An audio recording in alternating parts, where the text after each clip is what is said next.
Hello everybody and welcome to day number 2 of Comic-Con Africa Online. I'm joined by Nick and we have got a phenomenal game on today's stage. It is going to be Sinister 5 versus DNMK. Nick, a game that always provides the entertainment, and I have no doubt that that's going to be the case once again today. Honestly, like these two teams, Dynamic, Sinister 5, do we need any more of a storyline between the two? Do we need any more meat and potatoes to the storyline that's already been brought to us? As you said, it's definitely going to bring the entertainment, and I'm going to be so excited to watch a definite 3-map affair in my opinion. And it's definitely going to be one to feast our eyes on. It's been a game I've sort of dubbed as a potentially the most 50-50 battle in South African Counter-Strike. But before we get into too much of analysis in this game, let's just talk a little bit about the event as a whole. Of course, this is the Telkom VS Gaming Masters Season 5, and these teams have been battling it out for the past 7 months to reach this point. They started their journey in February when they began in leg number 1 on the online league. They fought their way through 3 different legs to reach the main event. The main event, of course, started with the group stage where 18 teams were split into 2 separate groups. From that 18-team group stage, we then went into the championship elimination stage where there were 16 teams that took part. Those 16 teams were reduced to just 4. There was heartbreak, there were tears, there was jubilation for the teams that made it through, and like I said, we now just have 4 teams left remaining here in the main event. In the final stage, it is the Comic-Con Africa Online stage. Yesterday we saw the upper bracket final between Goliath Gaming and ATK, where ATK had to fight really hard on that first map, but they did get across the line, and then the second map was certainly a slightly easier affair. They secured that 2-0. ATK are into the grand final. Goliath dropped into the lower bracket final, and today we're going to be determining exactly who they'll be going up against. And then the one thing we didn't see yesterday is we didn't see a team going home. But today, 4th place is going to be solidified, and whoever wins in this matchup between Sinister 5 and DNMK, the winner goes through to the lower bracket final where they'll face Goliath, as you said. So a lot on the line. Not only egos are going to be bashed against one another, but it's also whoever can make it a top 3 in the country effectively, right? Yeah, so whoever wins in this matchup faces Goliath in the lower bracket final, and it's definitely going to be an exciting matchup to see whoever goes through there. Absolutely. Certainly is going to be. So why don't we just have a look at and see the upper bracket road to see exactly how these teams arrived at this point in the first place. Had some very tough games in that upper bracket, that's for sure, going up against the likes of ATK and Goliath. So let's get a look at that graphic.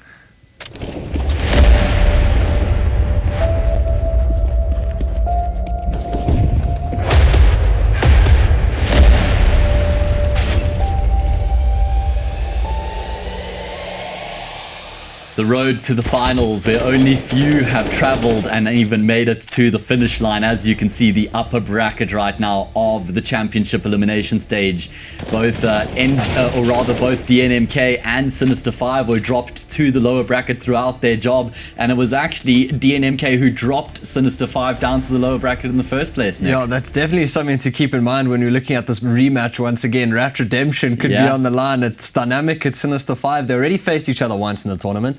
Dynamic won that out 2-1, as we saw. Sinister 5, they dropped relatively early compared to the other big names that they were in and around, but they found themselves in the lower bracket. They fought it out. Dynamic won that matchup up, and then they fell 2-0 to Goliath. So they were in the same boat as Sinister 5 in the lower bracket. Exactly. As we see there in the graphic, Dynamic also lost out in the end and they got dropped down. So let's have a look at the lower bracket road and see exactly how the teams had to fight their way through to reach this third and final stage.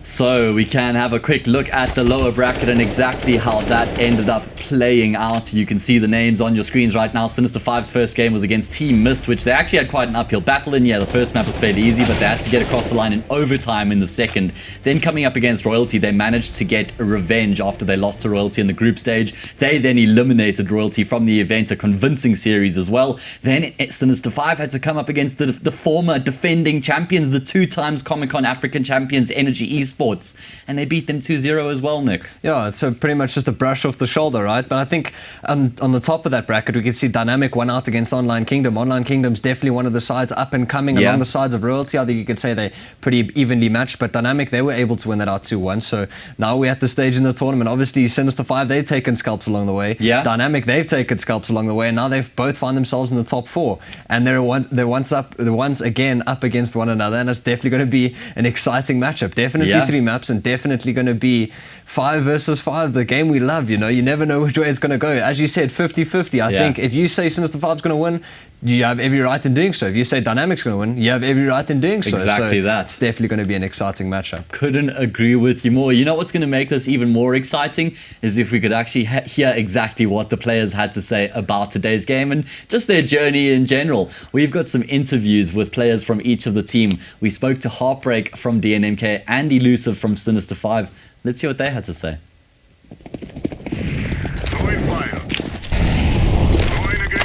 We are joined by the AWPer for DNMK. He's been playing for a while now, one of the newer dogs on the scene, and he certainly had quite an impact. He played under Omnius Gaming along with 2 of his teammates as well. They've formed quite a formidable trio, joined by Heartbreak. How are you doing, good man? Hello, Matt. I'm amazing. I'm ready for the game. Thanks. Yeah. How are you? Yeah, no, fantastic my side. Looking forward to your guys' game because Sinister 5 vs Dynamic always provides the entertainment. Yeah, I agree. It's been a tight matchup this entire year. I'm looking forward to the match as well. So you guys came together, what must be about 3 months together now when you added Divo and Dweezil, maybe just under 3 months. You guys starting to settle in together now and feel like you're a bit more comfortable? Yeah, I think we've finally found our rhythm as a team together, got the positions that we want everyone in, and we're happy with how it's working now. Yeah. You speak about the positions and you're finding your rhythm, and that's something I wanted to ask because you've recently gone over some some role changes rather with like Nexus moving into IGL. So I just want to speak about what was the thinking behind that. So we've been struggling to find consistency when Dweezil was IGL between different teams because we would be able to beat the one team and not beat a different team while not changing the recipe. And we thought, maybe if we change our playstyle up a bit to a more dynamic type of playstyle, it might suit us better. Okay, cool. You guys have got an amazing backing from your org so far. They've given you some fantastic 240 Hz monitors. They've kitted you with amazing computers. What's it been like having that backing and that belief coming from your org to really enable you to be as successful as you possibly can? It's been really amazing. Like none of us would have expected that at the start of the year that we would be receiving all this backing from a new org that we didn't even know at the time we would be joining. And it's been really amazing having all that backing behind us, leaving less up to us and helping us perform at our best. Yeah. Yeah. So you guys are 5 star-studded players, right? And people don't see it that way. They just see it as sort of like the Diver and the Man show. And people come up with this suggestion that's saying like, oh, it's just run by Diver and the Man. If they don't pop off, then DNMK aren't really that formidable of opponents. So what do you have to say to the naysayers? So those two definitely have a lot of firepower together, but everyone can't be popping every single day, and it's up to us as the rest of the team to support those 2 players and get ourselves up to standard as well when those 2 have an off day to perform at the top as well. Yeah. You, when you guys underwent some of those role changes, just going back to the discussion of the structure, you ended up shifting off the AWP for a while when Dweezil was then AWPing, and then you've changed back into the AWP role now. Definitely seems like it's your preferred role. Like from the games that I've seen out of you, you seem to have more impact when you have the AWP in your hands. You're really good on the T side as well, just opening things up for your team. Are you more comfortable with the AWP than with the rifle? At the moment, I would definitely say so, due to some medical reasons where I've been struggling to find consistency with the rifle. I've been diagnosed with arthritis, which hasn't been helping a lot on the rifling side. That's hectic, man. But on the AWP, being able to play super aggressive with that one-shot opportunity has definitely been helping me a lot. Heartbreak, if you wouldn't mind just going into a little bit more detail, because it's very rare that we get an insight into a player's life and, medical situations. How does the arthritis actually affect you and your game? If you don't want to, you don't have to the answer, one day, but if you are keen, please share with us. Yeah, no, it's all good. So one day my wrist would be perfectly fine. I'd be able to play smooth movement, hands not sore. Next day I would wake up and it would be the complete opposite. So it's hard to find a consistency when the one day you're feeling well and the next day you are not. Yeah, sure. Okay, well, I'm glad that, when you're still AWPing, it doesn't really affect you as much. Just one more thing I want to ask you guys. You seem to have the T side under control. Like, the T side is definitely where you guys do most of your damage. What do you think you guys struggle with the most on the CT side? We've been struggling to find a consistent way of supporting each other on the CT side where we would lose numbers individually or lose an entire site very quickly because we're not set up already for what the Ts have coming at us, and we've been working on that a lot recently to try and improve that. Okay, awesome. All right, Nick, any... I just wanted to ask, you threw in that bit of a trump card pick, that Vertigo pick against Goliath in the recent times. So have you added Vertigo completely into your map pool, or was that just sort of a one and done sort of thing and you've left it aside and you're focusing more on your Mirage and your Inferno? Or is Vertigo going to be a mainstay in your map pool? So Vertigo has been in our map pool since the early Omnius days. Most teams have just been banning it because not a lot of teams have been prepared on it. ATK and Goliath are actually one of the few teams that have recently started playing that map a lot. Yeah. But it used to be very few teams. It used to be us and Nibble that used to play Vertigo, and then slowly Goliath and ATK started playing the map towards the end as well. Okay, great, Heartbreak. Well, thank you so much for giving us some of your time, man. We really appreciate just getting some insights into your team and yourself and your game as well. And we look forward to seeing you on the server today. Thanks a lot, man. Okay, all right, cool, Heartbreak. Have a good rest of your day, man. So, of course, as I said, that was Heartbreak, the AWPer for DNMK. He's an explosive AWPer, Nick.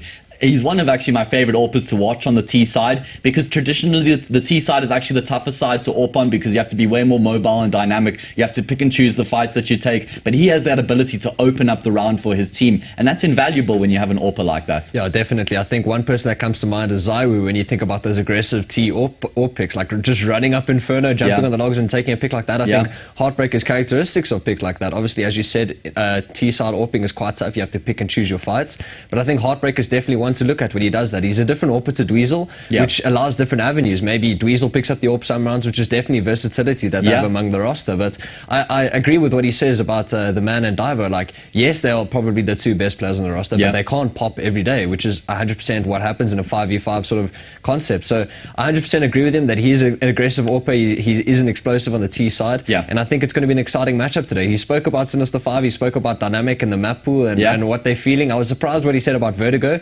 I didn't expect that to come out, but it's exciting to see that more teams are playing more maps, and ultimately Dynamic, they're up at the top, they're up in the top of the conversation for top 5, top 6 in the country. Definitely, certainly. They're going to be looking to reach top 4, top 3 rather here today after they go against Sinister 5, but that was Heartbreak, the AWP of DNMK. We are joined by the captain and IGL of Sinister 5 and one of South Africa's most esteemed players. His name's Elusive. He's been there, he's done that, he's got the whole wardrobe. He's just literally achieved pretty much everything you can from a South African point of view. He's been overseas. He competed in North America with Bravado under Project Destiny. They were there for 18 months, had some phenomenal results.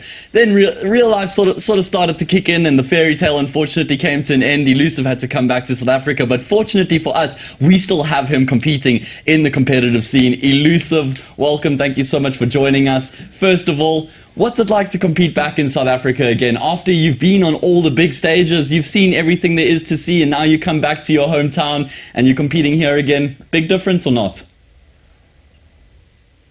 Hey guys, thanks for having me. That's quite an introduction there, Matt. With regards to coming home, I think obviously it's a completely different lifestyle going overseas and playing there full time every day, with the same squad, living together and all of that. It has its challenges. So when I came home, obviously it was, life goes back to normal.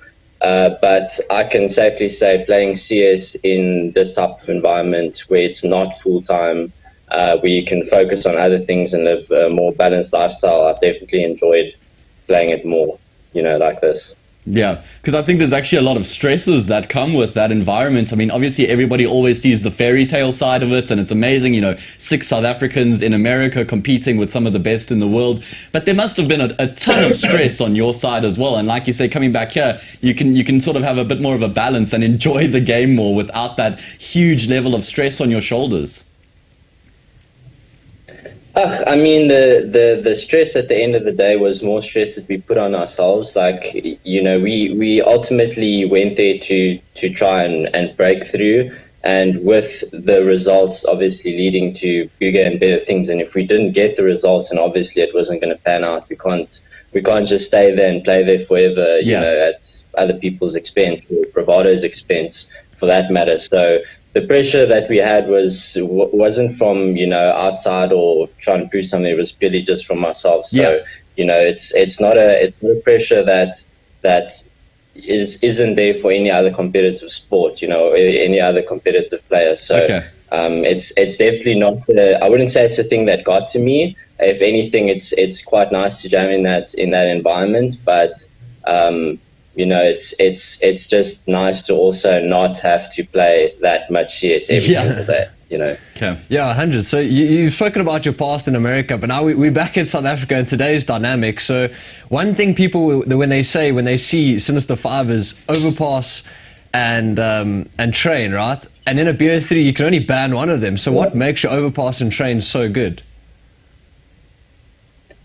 To be honest, I don't know. I think those are just two of our more favorite maps. It's maps that I personally enjoy a lot, which makes it a bit easier for me to call on, and probably easier for me to explain to my guys, how I want them to play and what to do. The maps, obviously, just the layout and stuff, how it works. It just kind of plays to our strengths in that regard.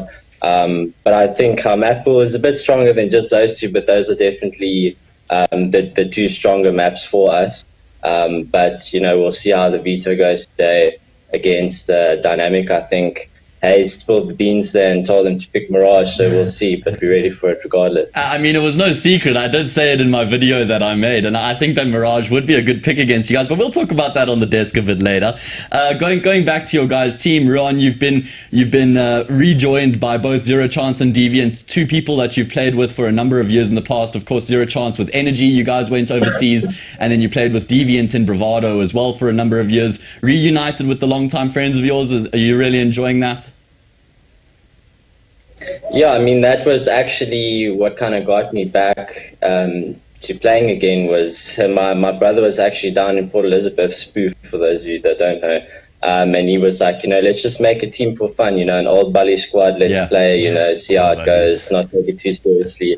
And we got some mates together, try to get goals and those guys involved, and ultimately one thing led to another. We went through a couple of lineup changes, but the mentality was always, let's get a bunch of Blacker Oaks together and just play for fun, but still compete, semi-competitive at the very least, and the team has obviously developed to this point now.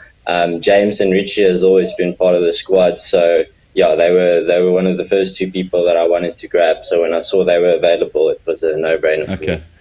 100%. So we've spoken about the bullies in the squad per se, but now you got Slayer and you got Lately in the squad. So two young bloods, and they really got a lot of firepower on the server. Yeah, I think like I said, like the team developed, over the year that we've been playing together now almost. Unfortunately, leading up to, I think it was the Mzansi League, we had to undergo some lineup changes. We needed 2 new players, so we picked up these young guys that were available, with the whole roster changes between Dynamic and us. And then obviously Slayer was available as well, but these guys have just, the way they've gelled in the team and, absorbed all the knowledge and experience that we've passed on to them. They're just a really good fit, and the firepower is, it's something else. It's something we really needed in the team. Like, if you want to be competitive in like the top even 6, I would say now, which is crazy. SA scene hasn't been like that for a long time, but you need guys that can back it up with the firepower. Unfortunately, they have. Yeah, Ron, you just touched on actually how competitive the local scene is becoming. Normally, it's only been like the top 2 teams and then pretty much everybody else trying to find their footing and make roster changes to see if they can compete. We've reached a point now where there's actually quite a lot of consistency in the teams 3 through to 6. Considering you've been around in the South African scene for so long, a few words on the direction it's heading in right now? Yeah, look, I can't specifically say at what point it started where people started taking a bit more seriously. I feel like it happened after Bravado left. Yeah. And we went over for Project Destiny. Yeah. But when we came back, I could definitely see that, people started working a lot harder to improve themselves as a team and to fight for that top spot. And even the guys that are, I'd say the top spot right now is ATK and Goliath would be top 2. But then that midfield that comes after that, from spot 3 to 6, maybe even spot 7. Yeah. You can see these guys are putting in the time, they're putting in the work, and they're keen to break through. So. Yeah. Like I said, I'm not sure exactly where that comes from, but that's really great for the scene. I mean, the more comps there are, the more people there are that's actively jamming and trying to improve. It just raises the level of competition in the country, and that's exactly what we need. Yeah, awesome. Okay, Elusive, well, just before I let you go, any little bit of banter for your match against DNMK tonight? Of course, it's quite a common matchup that's been occurring in recent times. There's a few storylines with the players changing between the two, so a few words for them?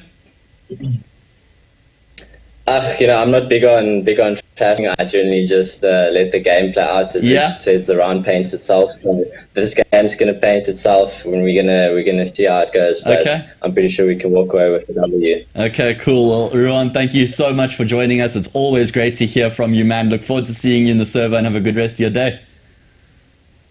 Cool, thanks a lot, guys. Cheers. Cool. Okay, so that is Elusive, the captain and IGL of Sinister 5. Nick? Yeah, I mean, if you look at someone in the scene right now, IGLing, AWPing, he's doing it all. And if you one of the players that wants to make it big, you can watch Elusive demos all day of the week. You're going to learn in leaps and bounds, and I think that's exactly what Slayer and Lately are doing in the squad. I couldn't agree with you more. It's actually such a pleasure to have Elusive again on South African servers competing. And he said in that interview that they started off as a bit of like a friend thing where they just want to play a little bit together. And I think it's now reached a point where they're in the top 4, and they probably want to do a little bit better than just being eliminated in 4th spot. He's one of those competitive people who, when he's in a position, he's going to be giving it everything he's got. So looking forward to see how far they can take it. Yeah, without a doubt. I think this is definitely the matchup we see all the time, like Sinister 5 or Dynamic, who can take the victory. And I think Elusive said they're taking it today, and I'm excited to see how this goes. I'm expecting 3 maps. No, me too. But it's definitely going to be an exciting matchup to see. Certainly is. So guys, that was Elusive that we heard from, as I said, the IGL from Sinister 5 and one of South Africa's most decorated and esteemed players.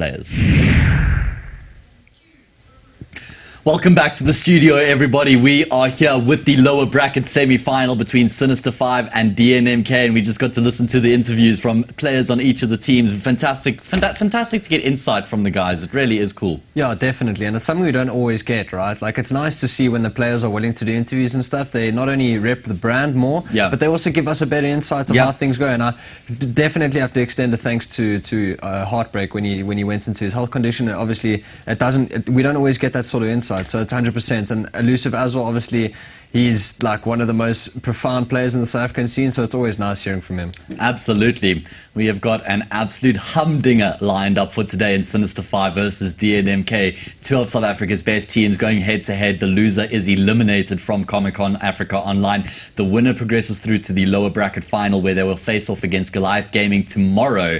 But let's not get ahead of ourselves, because we still have an entire best of 3.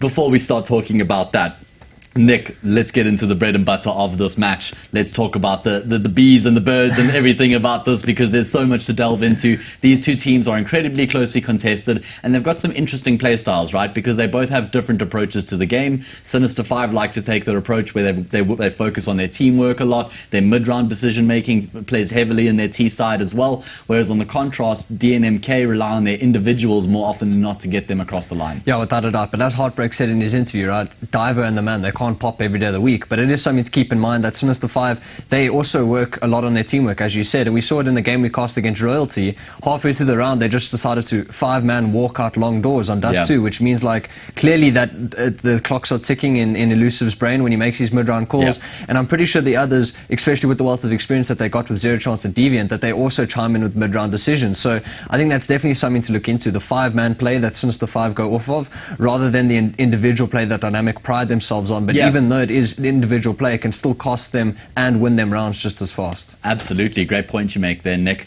Talking a little bit more about Sinister 5 and the balance in that team, you mentioned how there's actually quite a strong leadership group between Deviant, Zero Chance and Elusive. Of course, they've got a huge amount of experience between the three of them. They've played together a number of times in the past before. They've also incorporated Lately and Slayer into this team, which has brought a nice balance between the experience and the youth and the firepower and the leadership sort of thing.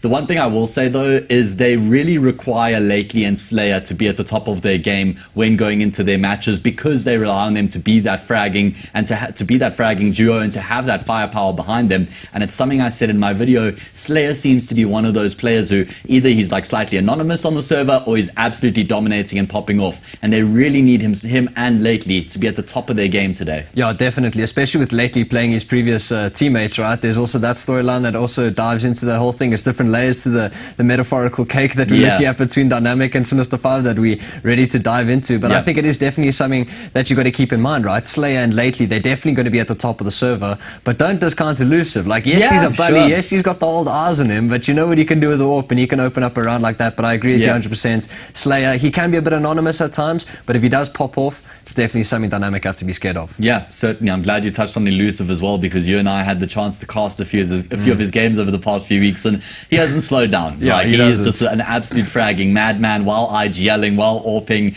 gets the rifle occasionally, and he still does the job as well. So yeah, certainly someone to look out for. Let's touch on DNMK a little bit more now. Divo and Dweezil, the two most recent acquisitions of the team, came in about 2 to 3 months ago now. So it's sort of at that point where people are starting to expect results from them now, because they've been together for a decent period of time. They have made changes though to the structure of the team, which definitely sets them back a bit, but they need to start performing and putting up the results, right? Definitely, and that's something we've seen with the role changes, right? Dweezil switched off from the AWP, and Heartbreaks picked that up, and it's something to keep in mind, right? Dweezil, I mean, he's won Comic-Con before with the AWP in his hand, so it is something to keep in mind. Nexus is now in the RGL, so it's different calling styles, different play styles that are coming into the game, but it is something that may keep them unpredictable to a certain extent. Maybe there's not enough demos of Nexus being RGL, so maybe since the 5 can't do as much preparation as they would do so, but there's a lot of factors that go into it. But definitely I think the two players to look out for on that team are without a doubt Diver and the Man, right? Yeah, I mean, 100%. If they pop off 30 kills in both of them, it's definitely possible, when maybe the rest of the teammates are just scratching 10, and they could still be popping off constantly game after game. So those are two players definitely to look out for.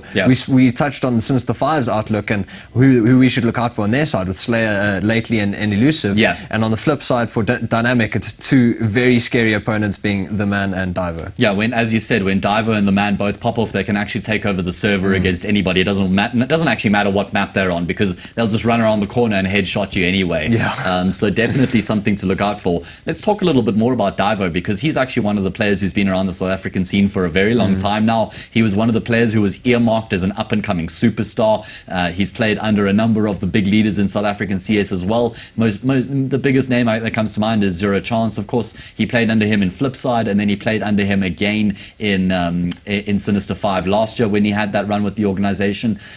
But I feel like he's really starting to come into his own now in 2020. In 2019, he didn't really convince me as much as he has in the past few years.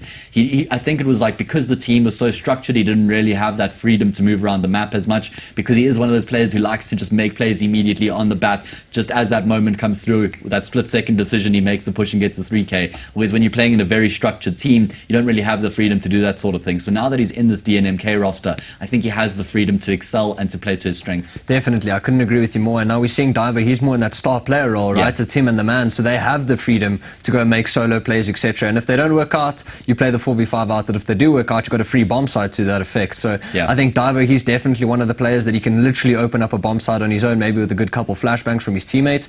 But that's the teamwork we've got to see from Dynamic. They're not going to be able to win out a gunfight, a map rather, against the likes of Sinister 5 if it's just going to be Divo popping off. They need more than he needs a supporting cast. Like if just the man pops off, he needs a supporting cast. It can't just be 1 versus 5 to that effect. But I think, as we said, they are definitely scary to play against, Divo and the man that is, and I think if they do pop off, then it is going to be a mountain to climb for Sinister 5, regardless of what maps they play. Absolutely. You speak about maps, let's actually just get into the veto, because we have some information. Okay, well, Nick, we're going to have to talk about the veto while the game starts, because apparently the players are so eager to jump into this game, they're going to be going into the pistol round momentarily. So let's get into the game and start breaking this one down. I'm so excited for this match as the teams are still warming up. So let's just go over the veto while they are sorting themselves out. The first map that was banned, it was DNMK, or rather Sinister 5 who started the process. They banned Overpass, and then DNMK, or it was actually DNMK who started, and they banned... Overpass, it was Overpass, my bad, and then Sinister 5 came and they banned Vertigo, exactly, which is their perma ban. So now we're here on Inferno, which is picked by DNMK. Yeah, I mean, I would have expected this pick to come out from them. You said they should have picked Mirage, which I think definitely carries a lot of weight to them picking Mirage. Obviously, since the 5 them play that map a lot, it's seen as more of a puggy map than the likes of the rest. But Dynamic and the boys, they've really been falling back on their Inferno picks, and they've shown what they can do. They've taken Goliath to double digits in that sort of round, and Goliath, they're known for being the best Inferno team in the country. So Dynamic, they're definitely a team to look out for on Inferno, but we're seeing a train pick rather coming out from Sinister 5, which is definitely something interesting to look for map 2. Yeah, certainly is. I mean, this was actually the map pool that these two teams played against each other last weekend in the Soldiers of Fortune event, and that match was 1-2-1 by Sinister 5. Started off on Inferno again, picked by DNMK, and DNMK won that 16-11. Then they went to Train, and Train was won by Sinister 5, 16-11, and then we went to the third and final map, which was Nuke, the same as today, and Sinister 5 won that 16-4. So it's the exact same 3 maps we're seeing today.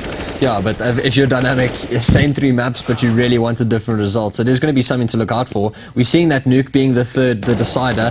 That was picked by Dynamic, I believe. So since the 5, they are going to start on the CT side, which is something to keep in mind. But that's if we get to the third map, which I do believe we are going to, but it is something to keep in mind whether we are even going to get there. It is Inferno, it is Train, and it is Nuke that's going to be the third one. But Dynamic, they've picked Inferno, and they're definitely going to try come out the gates as hard as possible.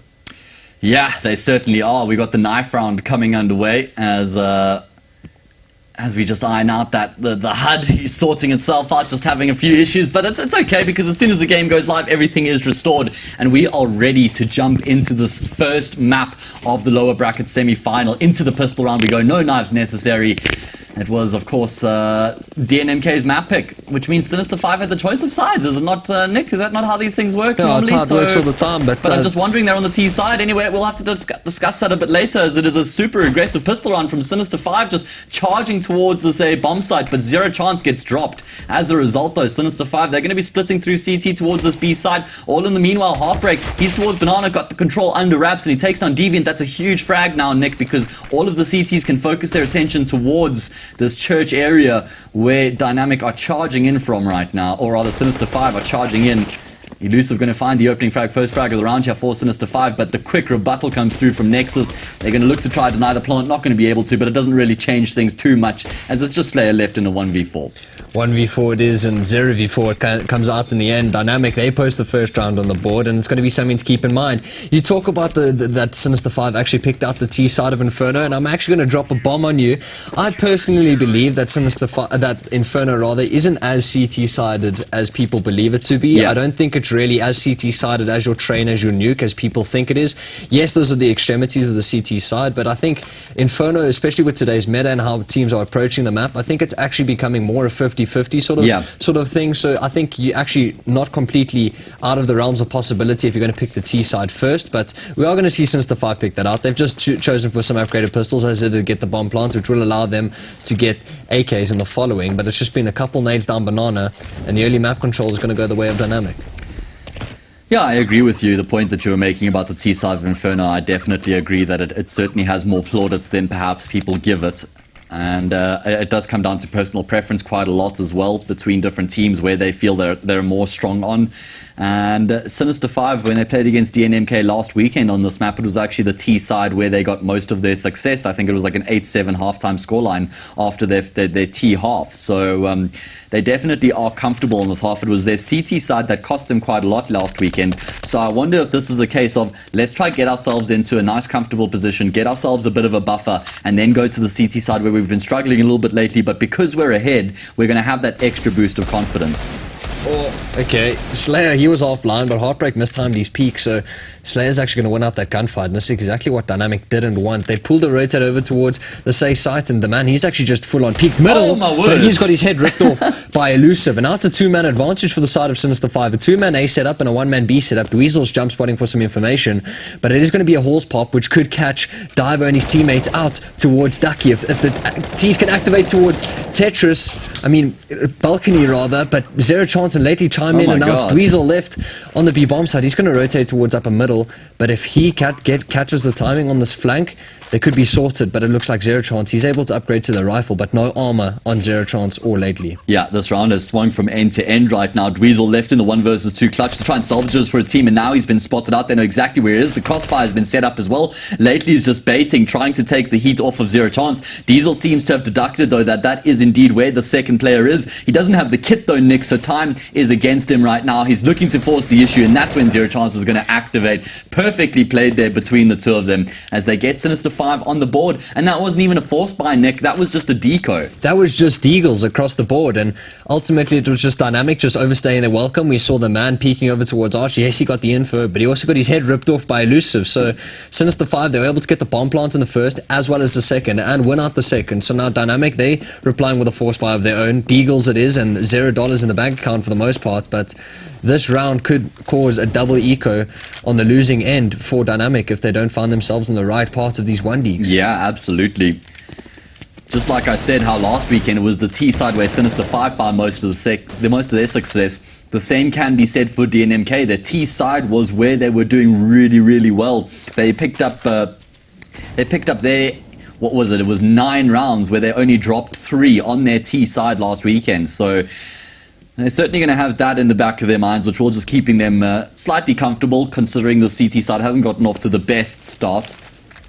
So it's pretty much going to come down to who can have the more successful CT side, because we know both of these teams are solid on the T side. Always makes for an interesting game when you have that sort of, I was going to say dynamic, but it's just like the one word I can't use when I'm casting this team. Yeah, I think it's definitely going to be interesting to see how these two teams play against each other. Obviously, we've got Lately, who's previous on that old OG roster, which actually got picked up by Dynamic. A little bit of history for those of you who don't know. But it is just going to be, should just be a relative cleanup. The only player left on the bomb side is Nexus, a previous teammate of Lately, and we're going to see who can take him out. Zero chance, he's going to push the issue, give Nexus zero chance of getting out the pit alive. He takes down Slayer in the meantime, which could warrant a possible retake to come out, but the players, they've been smoked off, the man and Dweezil, that is. And if you're them, you've got to choose to save these rifles, these Deagles rather, with the armor. You've picked up a FAMAS. Maybe if this early engagement goes your way, but it does look like they're going to stick around for longer. Yeah, this happens way too often from DNMK. They go for retakes, which they just have no right in even attempting. And the same can be said here once again. Totally overextending. They're going to be saving in the next round, right? So why not just save the M4 and the Desert Eagle and the armor, take it into the next round, and at least give yourself something to work with? Because now it's going to just be the hard eco, and it's definitely something I've noticed is a reoccurring pattern with this DNMK team, trying to make retakes when they're just not really an option. Yeah, definitely. And I think Sponge actually touched on it recently in a broadcast he did over in North America. He spoke about, in Europe rather, he spoke about the CT economy as it is right now, and the problem with going with retakes that are pretty much impossible to win. You're literally having a knock-on effect of not just losing that round, but possibly the coming rounds after that, just because of how bad the economy is structured against you. For sure. So what sorts out the good teams from the great teams is, yes, you're conceding a round, but you're not going to fall back on the losing 2 rounds after that. You still got money in the bank, you still got rifles to work around, and that's something to keep in mind. Especially a lot of South African teams who would do the same in dynamic sort of boots. But we're seeing the man and Divo. They'll go for whatever retake they can, but the man, he's going to try to push the issue with the USP. Heartbreak gets one through the smoke, and now it's a 2-man advantage for the side of dynamic. Since the 5, they've dipped out of there. No armor to back up these salvaged weapons, but it is going to be a 3v5, and that Sinister 5 look like they're punching above their weight in this round. Yeah, both of these teams are racking up some meters on their Fitbits as they just, DNMK, they stacked up on A at the start of the round, charged across to B, found some frags. Now they're back on the A site. They've got the two-man advantage to actually try and get this round across the line. Big nade comes through, does a lot of damage to the man and Divo, and you can see Sinister 5, they're trying to force the issue right now. They don't want to let these pistols swarm them on the bomb side. Nexus has been able to find another one. These USPs somehow plaguing Sinister 5 right now. It seems like they're not going to do enough to win the round entirely. In fact, nearly an ace for Deviant. He gets the 4-piece. Zero Chance denies him the ace with the last kill. But the all-important factor is that Sinister 5, they win that eco, or that rather that anti-eco round. On the flip side, though, they do incur quite a bit of economic damage next. So that means that if DNMK can win this next gun round, they will be putting them into a reset territory. Definitely, and that's why I think Dynamic have rather gone for the investments in this round instead of saving an extra one so they can get the double AWP out. They've rather gone for the investment with this one because they know what the knock-on effect of Sinister 5 losing this round could entail for them. So that's why they've put up the 5 M4s, and they're going to try and take the fight to Sinister 5, but it is just going to be the upper B area, which is the first contact that's going to be made. The man, he's hiding behind the smoke. The question is he going to be the first to fall, or is he good for a couple more? He's mollied off, so he has no retreat. He's actually flashed as well, but they're going to peek him. Lately gets the first, and he's going to try to press the issue over towards Dweezil. Almost catch him when he's retreat towards CT.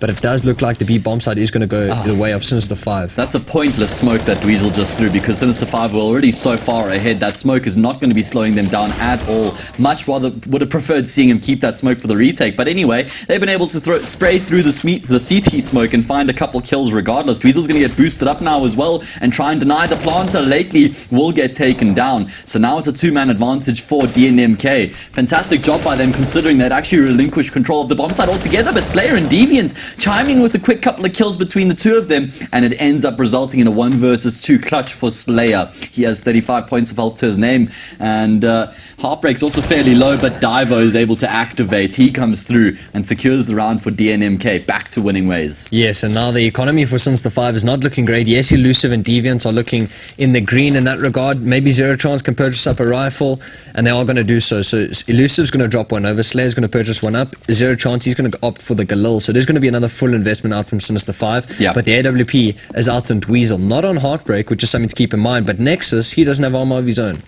Yeah, I'm not too against that, because I think Heartbreak is really his impact comes through on the T side with the AWP, and I think Dweezil's actually, he might be a better CT sided AWPer than Heartbreak, because he's really good at just like holding the angle, falling back, holding the next angle, getting the kill, falling back. Like, he's one of those methodical, systematic AWPers. So I don't mind this decision. We'll have to see. He's posted B at the moment, and they've been actually able to rotate that extra player across towards this A bomb site. So there are 4 players here right now for DNMK. But Sinister 5, they're just sticking to their defaults, Nick. They're taking brackets control, and then they're doubling back and trying to retake Banana. However, the re-aggression comes through from DNMK. Divo finds the first, and that's not going to be the end of it either. The aggression just continues. Lately, he's able to find 2, but he burns out. Oh, baby. Elusive 1v3. Never mind. Okay, Divo wins that out. He gets 3 in the round, and he's one of the players we spoke about, that if he shows up, Sinister 5 are going to have a tough time, and he is showing up in the early rounds. He's 7-3 currently. Yeah. And Nexus, he's not going to rest on his laurels. He's actually not going to purchase up armor once more. He clearly doesn't know he didn't purchase it up, so that's going to be something to keep an eye on if he's in a 1v1. You hate to see it, man. You honestly this happens too much when we're casting. I just want to send him a message on Steam like, bro, you need armor.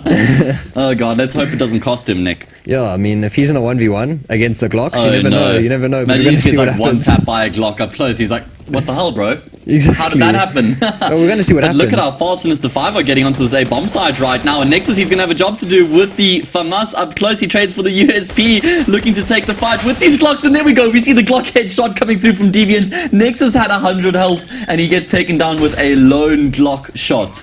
And he's certainly going to be wondering what exactly led to that. Anyway, in the end, it's not too bad for DNMK. They just lose the 2 players. They're going to get across the line regardless and secure the lead. Nick, I think it's really really important that DNMK win here on Inferno, considering the second map is Train. Yeah, definitely. And we said in the Soldiers of Fortune that it was relatively close on Train, but Sinister 5, it's one of their best maps. They take ATK toe-to-toe, right? They were actually able to win it out against ATK ages back, if you think back that far.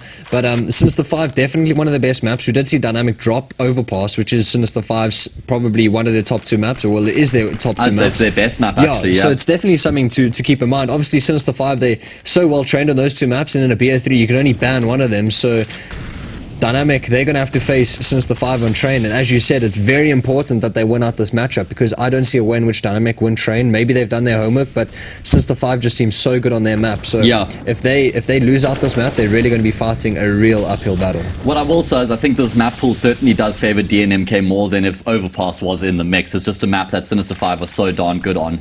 So I'm keen to see how this one plays out. I fully expect this to go 3 maps. These 2 teams are so evenly contested. They have got, well, they're both strong on these maps as well. Slayer finds the opening, and it leaves Dweezil along with the man in a very tough position right now. The nade comes through. Dweezil, he's supposed to be the bait right now, but he's the one doing all the damage. He gets a double. Finally, Elusive's going to trade it, but do Sinister 5 anticipate another player sitting behind the sandbags? Elusive edging his way forward. He's got support from Deviants as well. It doesn't seem like they're considering it, and the man decides to get proactive. He swings out from the angle, and he finds the 2-piece, just leaving 0 chance in the 1 versus 3 clutch. And they know exactly where he is as his util starts to rain in. He's got a bit of time left on his side to try and get this clutch across the line, but the problem is that Heartbreak's already assumed the angle with the AWP, Nick. So he is locked in Banana right now. He's going to have to force this issue towards B. He doesn't have a smoke to block off CT. So surely this is an unwinnable position he finds himself in right now. And indeed it is. Exactly that. Nexus, he's going to finish that out. And that was a full investment coming out from Sinister 5. They had all the bells and whistles they wanted. Elusive had the AWP. They were ready for that sort of thing. But the man with the bait and switch with Dweezil over towards upper B, the man, he comes out of his hidey hole towards sandbags, and he's able to get a good couple frags. So Dynamic, they found themselves in a 2-man advantage. It's just going to be a deco coming out from Sinister 5 once again, but it is going to be something to keep in mind. Sinister 5, they can do something with the Deagles. Matt, you speak all the time about South Africans and the Deagles. South Africans and Deagles are lit, bro. We need to start getting some frag videos, mate. Okay, yeah, but Heartbreak, he only has himself to blame there. I mean, that was one of the easier Deagle frags we've seen. Definitely. Heartbreak just overextending, not recognizing the timing there, and Elusive just charged up second middle. So he also retrieved the AWP, Nick, which has all of a sudden increased Sinister 5 stonks in this round quite drastically. Because now they've got the big green gun to work with. This has actually given them quite a lot of firepower now all of a sudden, and it's in Elusive's hands. They've got a flash and a molly as well to aid their cause, and it looks like they're edging towards this A bomb site. The one thing DNMK do have going for them, though, is that they still have 3 players on this A site, which is the standard number for the defense.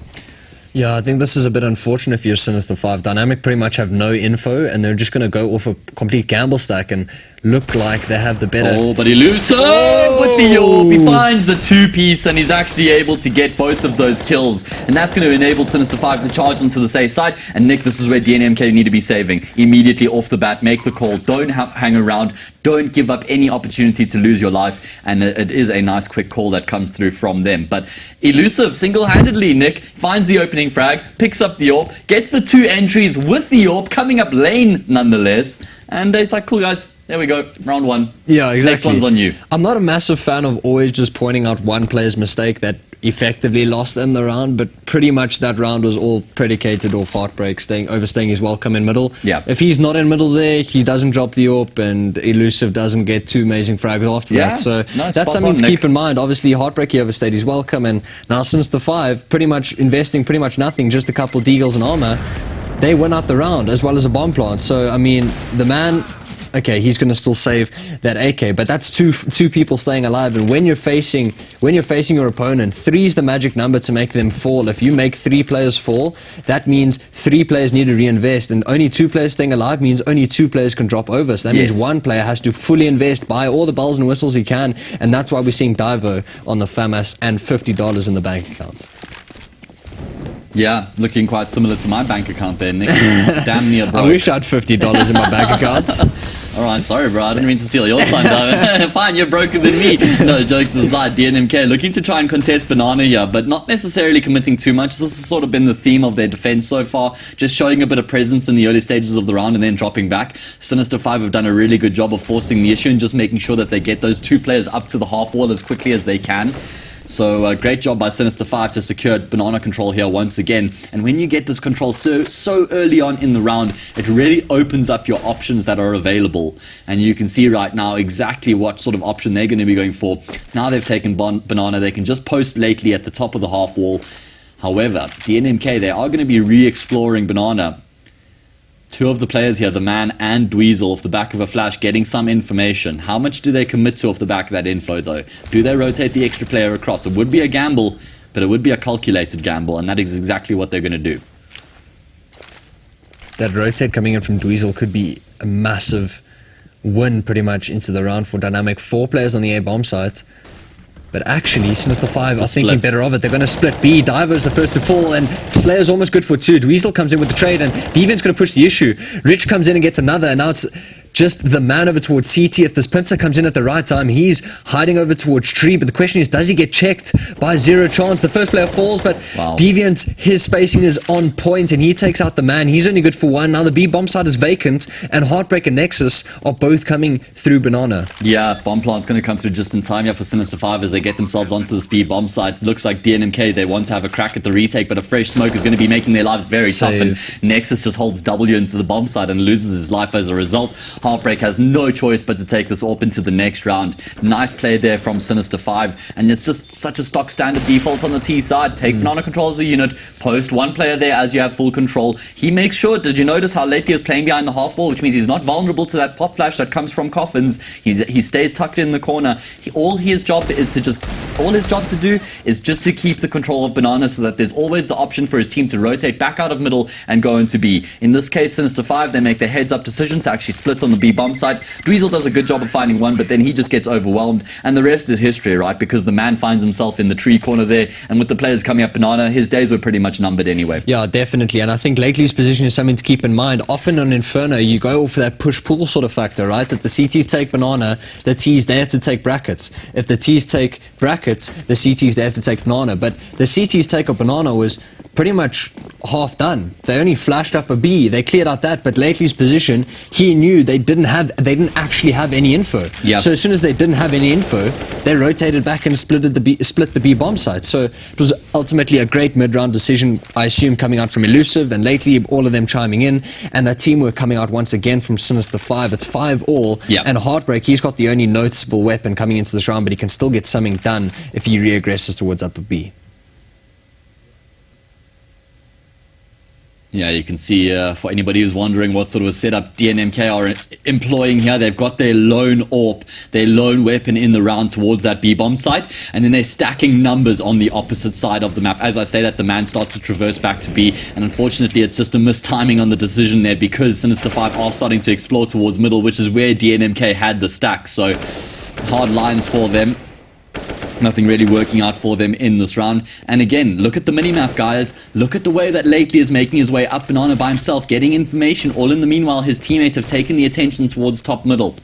You know, when you're in an anti-eco on the T side, if you're pushing up middle and most of your presence is there, if there are any players on the opposite side of the map, they're going to be inclined to push because they suspect that there isn't going to be any presence on that side from the Ts, because they're going to be grouping up and taking control together. So Lately is ready and waiting for any aggression to come through, just making sure that his teammates are covered. Nice attention to detail there from Sinister 5, and nice maturity here in Lately's game. He's been flashy, he can frag, there's no doubt about that. It's just about now adding experience to his repertoire. Definitely, and I think we talk about Lately, we talk about Slayer, and Elusive said it himself, they're taking the information like a sponge. That they're surrounded by 3 of South Africa's most well-known players in that regard, like Elusive, Deviant, and Zero Chance. Anyone would love a private coaching session from any of them and soak in all that info that they can get. So I think it's Lately and Slayer, they definitely ones to look out for in the future. But something to look out for is Dynamics investment, and it does look like we're going to see 5 rifles, actually. I'm surprised about that one. I would have assumed Dweezil would have purchased up the AWP, but it looks like it is going to be 5 rifles, 2 of them being FAMASs, and not complete bolts of utility on the players, which means taking these banana fights and taking these brackets fights late on in the round is going to be a tough task for Dynamic to take on. Yeah. I think Dynamic, they actually need to be holding on to their util a little bit more and just throw their util more reactively. Sinister 5 haven't been aggressive at all so far on this T side. They've just been methodically taking their map control as the round progresses, and then from there they execute into the bomb site. So if DNMK can just hold on to a few smokes and mollies, and they can drop those smokes and mollies on that 30-second mark when Sinister 5 are about to execute, they can make life very tough for them. Right now it's that 1-for-1 trade towards middle. Slayer looking to separate the two teams with an extra frag, and I thought there might be a bit of a gap in the smoke there for him to look to exploit. But DNMK, they've been forced all the way back into the bomb sites. 4 versus 4 as the dust starts to settle here on Inferno. Not much util left for DNMK, Nick. They've only got 2 flashes remaining. On the flip side, Sinister 5, they've got 3 smokes, they've got 3 flashes and a molly. So everything they need to conjure up some sort of an execute. And I think they're going to be finishing up towards the A site. They've only really gone back B if they've had banana control at their disposal. Yes, they're making sure that there's no flank coming through, and they can use their util to retake it, but I think they're going to finish A here regardless. And we do see the smokes and flashes starting to rain in, 30-second mark approaching, and this is where I'm talking about. If DNMK had an extra molly, if they had an extra smoke, you drop it at this point and you make life very challenging for the T side as they try to execute onto the bomb side. Only 25 seconds left. It's going to have to be flawless from Sinister 5 as they make their way forward. Slayer forces Nexus out with the molly, and that enables them to get onto the bomb side. In the meanwhile, Lately's taken down Dweezil, and Slayer with a clean tap onto Heartbreak there will secure the round for his team. 7-5. 7-5, and there were 3 players over there towards the A bomb site, right? It was Dynamic, rather. They had the read, but you're in the man disadvantage. You've lost the early gunfight, and the only person to fall for Sinister 5 is Zero Chance. So ultimately it's just a great mid-round decision from Sinister 5, or not really great in that regard. Maybe if you knew you should have gone B, the man, he doesn't have any util, he's just got a flash, he's jump spotting towards upper B. But that smoke that was thrown over towards Library, it actually blocked all that info, which actually brought that player out of Library and hold Arch, so he's further away from the rotate. Then he has a later rotate to come in. Lately pretty much gets a free frag in that regard, and it's ultimately just a great execute coming out from Sinister 5, and great entries coming out from Slayer to keep in mind as well. Yeah, 100%, Nick. Fantastic entries from Slayer, getting the job done, exactly what his team needed from him in that moment. So this T side has certainly gained momentum for Sinister 5 as they pick up their 7th round. Like I said, these two teams played against each other on this map last weekend. Sinister 5 started on the T side, and they had an 8-7 halftime scoreline in their favor, and they lost the map 11-16. So it was their CT side where they struggled the most. So they're certainly going to be looking to get as much damage as they can get done on this T side right now. They've certainly got off to a good start. Like I said, I really want to see Dynamic holding on to their util and trying to take the round as late as they possibly can. Yeah, like there's nothing wrong with taking banana with 3 players. We saw them do it in the first couple buy rounds. There's nothing wrong with doing that, but then you got to switch up your setup on A. But we didn't see that coming out from Dynamic at all, pretty much. Both the B players, they sort of took banana, and then they just left the man with a flash and a FAMAS to jump spot that, which isn't really enough to hold off a 5-man T rush, you know. Usually you leave a player up a B, maybe with a smoke, so that if he's jump spotting, he can drop the smoke, and that pretty much buys him 18 seconds of time to that effect. If you're Sinister 5, you're pushing that. You're not going to be wanting to push that smoke if you know that there's probably a solo B player. You're just going to try to take info away. So I want to see a bit of a different approach coming out from Dynamic, but again, they're going for the sort of gamble stack sort of style. They've got 1 player over towards the B bomb site, Dweezil, and they've got another 4-man A setup. So Zero Chance, he gets 2 as easy as you like. What are you kids trying? Yeah, what are you doing over there in the boiler? Ooh, but Nexus... He's not that old yet. Nexus? Get off my lawn. Nexus comes around, he gets a free frag. He's turned out. Oh no. No, oh, you hate to see it. Was the server lagging maybe? I think he doesn't look disconnected like his mouse. Maybe the battery's died. Yeah. Oh well, he's back and he's alive. At least he didn't go down there as a result, because that really would have sucked. Anyway, it was just an eco round for DNMK, so the fact that they've got a frag is not too bad. They can save that AK as well. I'm dropping that AK to the man, and I'm sending him to the opposite side of the world if I'm Nexus, and then I'm looking to maybe try and get another exit frag, perhaps. You want to try and do some more economic damage, though. Having said that, we're going into the penultimate round of the half in the next round, so it's not actually going to be changing the course of things too much. Look at Deviant, he's an absolute baller right now. He's already got $12,000 to his name, so the money is no problem at all for Sinister 5. And now Nexus is going to have to battle his way out of this one as he just finds a couple extra frags. Yeah, I mean, from this stage, as you... that's a bit of an awkward... Okay. Not like this, guys. Okay, Nexus. Okay, that's an AWP as well, Nick. So that's not a bad result. And okay, oh yeah, he does get the AWP. That's a fairly solid little end to the round there for Nexus. That's a successful save. 14 and 9 on him, by the way. Double AWP, maybe? Dweezil? No, okay. So we haven't actually seen the double AWP come out once at all, and that's sort of a mainstay in Inferno CT sides, as we see that double AWP, a single AWP over towards B, a single AWP over towards A, working those early picks towards bottom, middle, and towards banana. Yeah. We see that quite often when in the Inferno meta nowadays, but Dynamic, they're going back to the single AWP because they pretty much don't have funds to do so, because Sinister 5, they've posted probably about 5 rounds in a row or something right now, so I think they were 5-3 down at a stage, so Sinister 5, they're really putting it up, and Slayer, he takes down the man through the smoke, and that's exactly what you need if you're Sinister 5 and it's 8-5, and you're looking to make it 9-5, and you're looking to win out your teammates map picking. It's just like, what? Sinister 5, they're turning up. I'll just say this. You can't win the lotto if you don't buy a ticket. Exactly. That's what it is. And Slayer bought a ticket and he punched in the right numbers there to get that kill onto the man who was just trying to get his way back into the B-bomb site with his tail between his legs. First frag goes away of Sinister 5 once again in the round as they open things up, and they're going to be faking towards the B-bomb site. They've managed to force DNMK to retain 2 players here, so that means that the A bomb site is slightly weaker right now, and that vulnerability is coming in the way of their Archway's defense. You can see there's no CT player on that side of the A bomb site right now, and that's exactly where Sinister 5 are making their way forward. They're going to be pincering onto this A site in a few moments' time. And you can see there is some late util being held on here by a DNMK, so this is looking a lot better from them, using their util reactively. There's also still a smoke here on Nexus, and Divo along with Dweezil, or rather Heartbreak, they've pushed down Banana, they've got the information, but all in the meanwhile, the execute is coming onto this A bomb site. Slayer with his teammate looking to find the frag, and they will be able to take down Divo. Now it's all of a sudden turning into a retake, but look at how low all 3 of the Sinister 5 players are. Barely even 50 health between the 3 of them. In fact, 62 to be precise. Certainly doable for Dweezil and Heartbreak as they make their way up lane together. In fact, Dweezil's actually in the apartments. He's going to swing out and he finds the first frag, taking down Lately. He knows there has to be a player in the pits as well. And this is where Deviant needs to activate. He needs to try and take the heat off of Slayer somehow. And he is going to be able to get that kill. In the meanwhile, though, Dweezil trades it out, looking for this last frag on Slayer. He's going to be able to find a successful retake by DNMK. 3 HP on Dweezil, he shows up and he's feeling it. 8-6 is the score.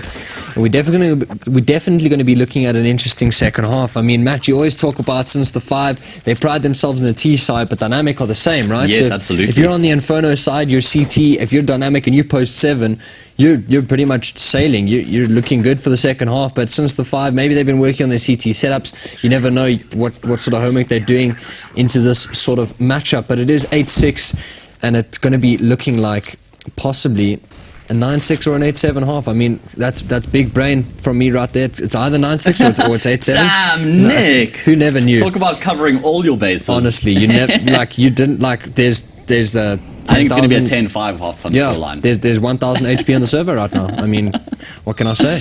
You're just dropping all the facts right now as Slayer drops the damage onto Divo as he takes him down. Oh, that's a whole bunch of alliteration for you. There we go. Just a little.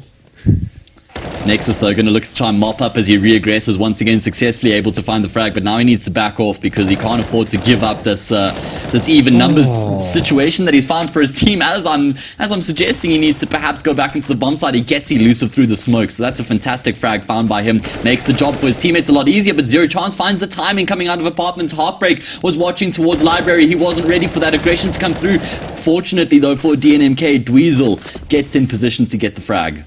Lately 1v3, he's going to push the smoke and press the issue. He catches the man looking the wrong way, and he catches the second onto Dweezil. He knows Nexus's position is over towards N1, so he's going to hightail it back towards the B-bomb site. But Nexus, he's got the read. He does have a smoke and a flash. He's got 2 kills in the round as well. But Lately, he's going to be able to cross to the bomb site before Nexus can even take it. Lately, how big is your brain, bro? But Nexus is just as big. The 2 former teammates in the 1 versus 1, and it's Nexus who comes out on top. He made the read immediately, though, Nick. He knew Nexus said, no, he's going straight to B. And he got into position, but props to Lately as well to be preempting that banana aggression. Oh, Lately, he almost went out the 1v3. He ticked all the boxes. He knew what was happening. He had everything in check. And then, unfortunately, he just wasn't able to land the all-important Kalashnikov bullets into Nexus's face or something. I don't know, anywhere. Just shoot him. But anyway, it's an 8-7 half, and it is just going to be a kit bought up on the side of Sinister 5, and they did start on the T side, which is something Matt always alludes to, that Sinister 5, they are quite stronger on their T side, but We are going to see what Dynamic can get done. The same can be said about them, but Elusive, he's going to try to get some early info. Good night, Heartbreak. Heartbreak? Nice to see you, bro. Oh, he eludes Okay. the bullets. Yeah, now they're going to get some information on Sinister 5 as they peek down middle and they see quite a few numbers towards T-Ramp. Surely they're going to be preempting this banana hit as all 5 players for DNMK creep their way up. There are 3 smokes and 2, or rather 3 flashes and 2 smokes remaining here for DNMK to try and get into this bomb site. And that util does start to rain in. Smoke Coffin, Smoke CT, the standard setup coming through right now. In fact, it's a very deep smoke. They're looking to try and wrap through CT. Nothing standard about this, and it's the IGL who finds the 2 opening frags to secure control of the bomb site at the bare minimum. Though Deviant with the quick flankers is looking to take down Dweezil, and he will be able to do that. So it certainly does make the retake far more doable now, Nick, as they've got that extra avenue of entry into the bomb site. And they've still got the kits on the back of Elusive as well as a flash, so that can be used to retake the bomb site. But that deep smoke CT is definitely something that we haven't seen all too often. But it is going to be this backstage play. Divo, he's going to be entertaining the USPs, but he's got out and dodging out Nexus. He's going to activate towards family. Zero Chance is good for 1, but the question is Nexus good for 2? Zero Chance, Deviant actually takes down Nexus. Now it's the man left over towards Emo. Zero Chance going to push the issue, and he's retrieved the kit. Does he have time? Yeah, he's got time. Just enough, I think, to find that defuse. Does Zero Chance. And how cool, calm, and composed were they there, Nick? Yeah, I mean, that was some really impressive composure there from Zero Chance and Deviant. Not to get super flustered, considering that retake was getting really close and that time was dwindling. They knew exactly where the 2 remaining players were, and they systematically cleared them out. Great work there by Sin 5 to get the pistol round under control. I mean, wasn't that a 3 versus 5 actually with those entries that came through from Nexus? So that's impressive, man. Yeah, definitely. And now they've posted an all-important pistol round, and we're going to see Dynamic. They're not really going to invest. They just got the decos. They're going to try to get something done. Obviously, they did get the bomb plant the previous round, so they are going to be able to buy AKs in the next. Ooh, but Nexus. We speak about South Africans with Deagles, and Nexus, he's going to show up to the party, and Divo gets one through the smoke. Oh my days, Divo, he's diving in. He wants more. Deviant, he's going to push Boiler and get some all but needed information, but it could be false information at that. Dweezil, he's going to try creep out of apps, but Zero Chance, he spotted his head. Yeah. But the problem is that look at Heartbreak's position, man. He's been able to lurk through CT, and you can see lately right now he's not at all aware of that possibility. So it's just a matter of time, and Dweezil was ready for the re-aggression to come through from Deviant. Eventually the trade will be there, but Heartbreak is a dead man walking, right? Or rather, lately is a dead man walking because of Heartbreak. Knife? No ways. He's just waiting for the trigger to spin, I think. There's no way he wants to risk the turn and burn and somehow lose the round from there. This deco has yielded success for DNMK as they've somehow been able to get themselves into a 3v1 on this B bomb side. Nick, remember, as I said, these 2 teams played against each other on Inferno last weekend, and it was the exact same halftime scoreline with Sinister 5 picking up 8 on their T side. This time, though, Sinister 5 won the pistol on the CT side, so you think maybe they're going to be making the run here. Remember, this is DNMK's map pick, but no, DNMK comes straight back and they win the deco. Definitely something to keep in mind. Zero Chance, he actually hasn't purchased up head armor with his M4, so that's something to keep in mind. He'll be able to drop Sacrilege. over some... Yeah, how can you buy an M4 in the second round without head armor? He just knew that they were going to buy Deagles. So he was like, Deagles are one-shot headshot anyway. But it is going to be an interesting buy from Sinister 5. They're definitely going to reinvest into this because they're going to be double eco regardless. So the question is, does Zero Chance drop over an MP9 or does he drop over a couple 5.7 so they can get full belts of utility? That is going to be the question. He's actually dropped over 1 MP9. That's going to go all the way over to... Oh, it's on the floor still. Okay, there we go. We're going to see what happens. It is going to be a full investment from both sides. Oh, and the M4 gets switched across to Elusive. So Zero Chance, he's 18 and 11 right now. He's the top of the server. And Nexus might just be ahead of him, but regardless, he's definitely the top of Sinister 5 scoreboard. But he gives the M4 to Elusive. That's a mark of respect right there, Nick. Yeah, I mean, the Bali, you know? The Bali to the Bali. Yeah. So Zero Chance, he's at least going to keep hold of his MP9. There is full armor across the board for Sinister 5. They've got some upgraded pistols. They've got smokes as well. So the goal here for Sin 5 is to try and take this round as deep as they possibly can. If you can take the round super deep on the CT side when you're force buying, that's when things start to get quite chaotic for the T side. And that's where the pistols can capitalize. And that's perhaps why DNMK are looking to try and get themselves into the bomb site here as early as they possibly can, or at the bare minimum force out all the util that Sinister 5 have left. That arch smoke. Oh, Elusive gets the first. A missed arch smoke. He now needs to reposition immediately though. Now they know where the M4 is, so they're going to be definitely going to the opposite side of the map. And Elusive's decided to hang around for a couple of seconds here. So it's actually given DNMK a window of opportunity to get onto this B bomb site. Divo leading the charge, was ready for the boost up. Slayer gets taken down. And I think this should be round over, as Lately's able to get one, but it's not enough. Sinister 5, this was a force buy from them. It's a 3v3, so they can definitely have a crack at this, actually. They've got the kid on 0 chance. They've got a smoke and a molly as well. This is doable. Smoke's not going to have much of an impact as it blocks off Banana, but that molly certainly can if it comes towards the dark corner. There's 2 people rooted in here right now. Molly goes to family. That's going to force Dweezil out into the open, and the man looks to try and help his teammates, and he finds a 2-piece. What a fantastic second headshot down to Deviant. Now it's just Elusive left in the 1 versus 2. First thing he needs to do is retrieve the kit, and he spotted out both of the players. He's actually able to get damage down onto the first. He now knows how low Divo is as well. He's just going to continue to charge around the corner. He's going to find the frag on Divo. What did we just witness, Elusive? It seemed like he had nothing going for him. And he just doesn't have... Oh, he does have... He gets the frag. Or rather the defuse. Dynamic? Hello? Oh, wow.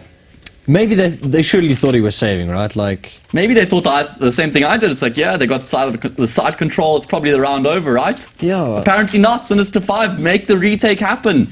That's a back-breaking round for Dynamic to lose, Nick. I'm so confused. Like, both of you are fighting in the open. The one player then starts to retreat, but he's like 5 HP and he's in emo, so... It's a free pre-fire and a free frag, but Sinister 5, they're able to purchase up, they're able to win out the buy round, rather, the force buy. But it is going to be Dynamic with the better buy coming into this. But Sinister 5, they've proven us that they don't need the better buy to win out the round. But Elusive, the person that was so potent last round, he's the first in the grave this one. So 5 players are up for the side of Dynamic, and 4 of them happen to be AKs. They're pushing the issues. Nexus, rather, with a great double entry. And if you're Sinister 5, you're saving these weapons. Nexus is pitched up, Nick.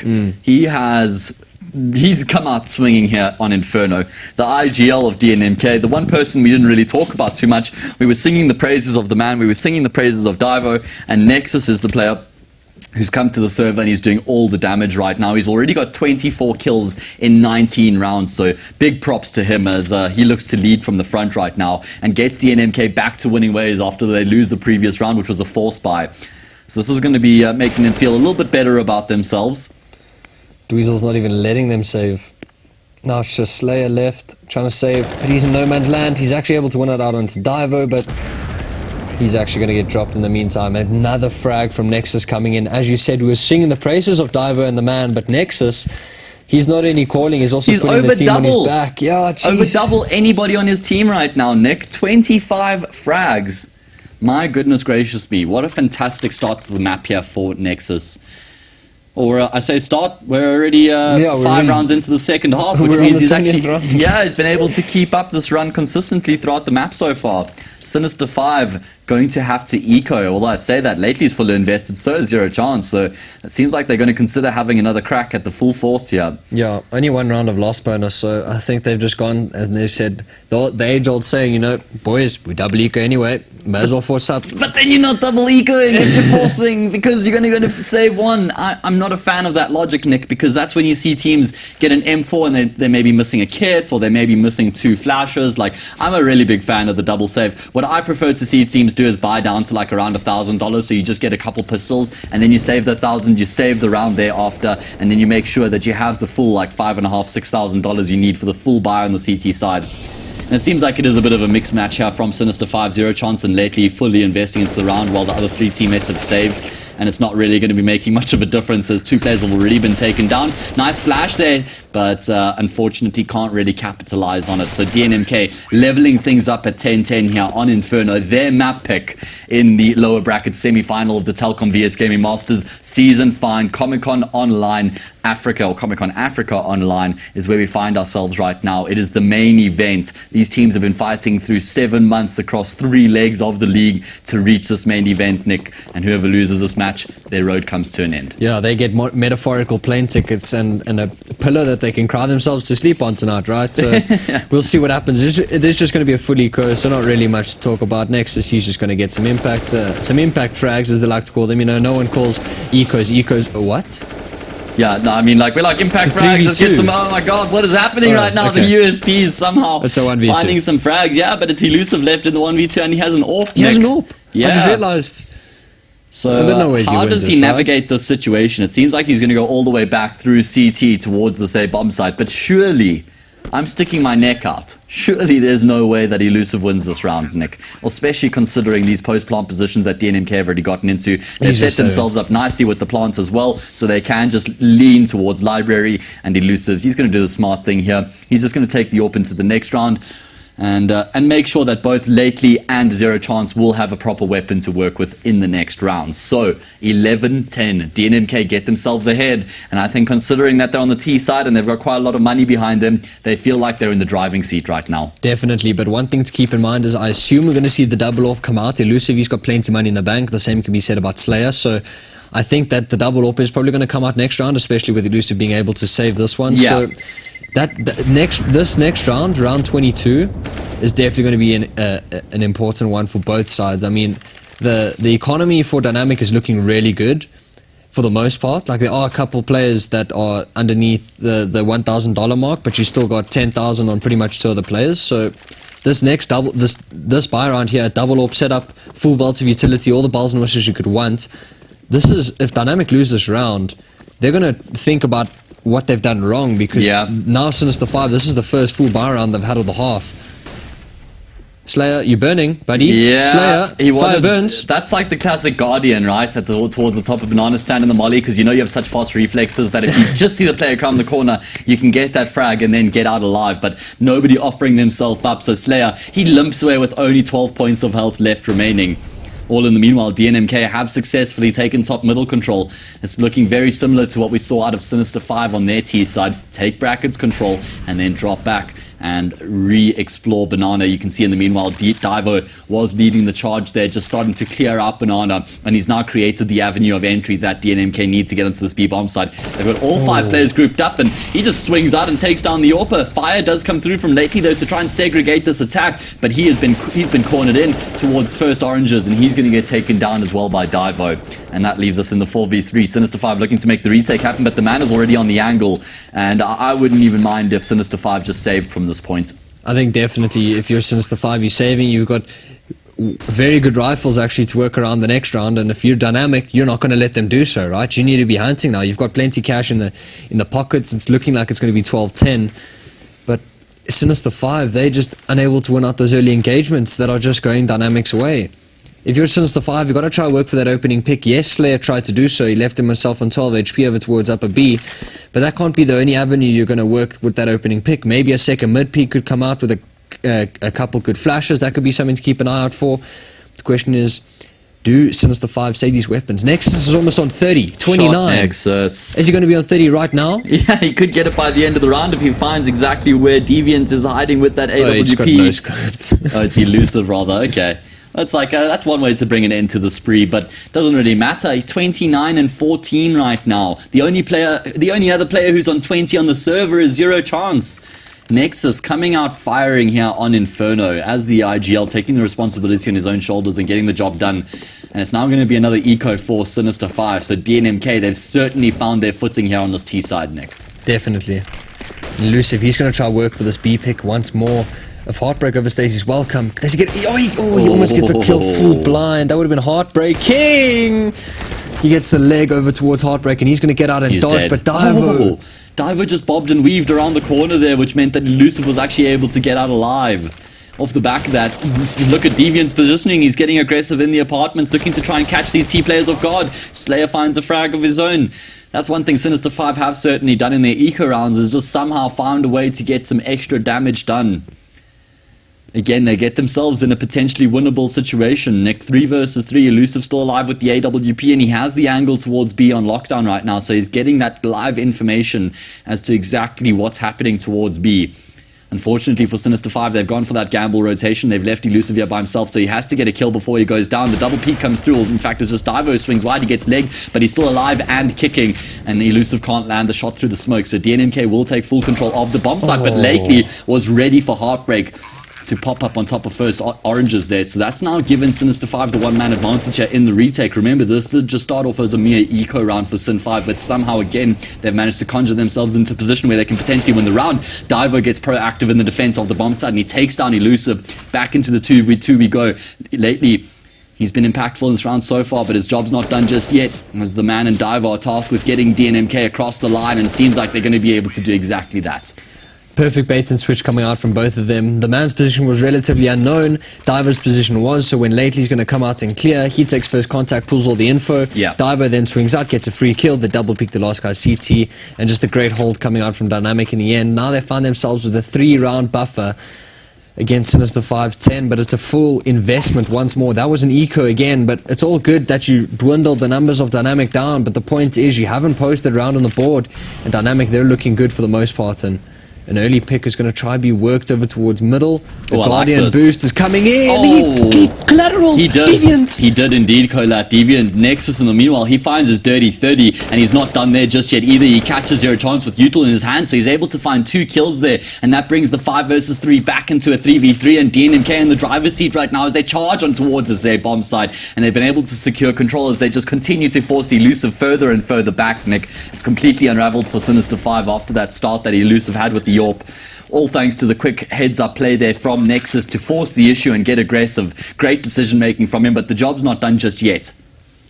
Not at all. It's a 3v3 retake, but there's only one player with utility, and that's Slayer, and the man, he's caught in no man's land trying to push the smoke and try to get some valuable info. The only thing he found is some orc bullets in the back of the face. Dweezil takes down Lately. Now Nexus is able to pivot on the bomb side. He's good for 1, and he's almost good for a second. Wow. He is so now it's 14-10. Nexus, 33 kills. He's almost able to drop a 40 in regulation. He's put Dynamic on his back, and he wants that spot in the lower bracket final. You know what, Nick? I've figured out what it is. This game's on HLTV. So Nexus is like, okay, I see you, Mr. Rating.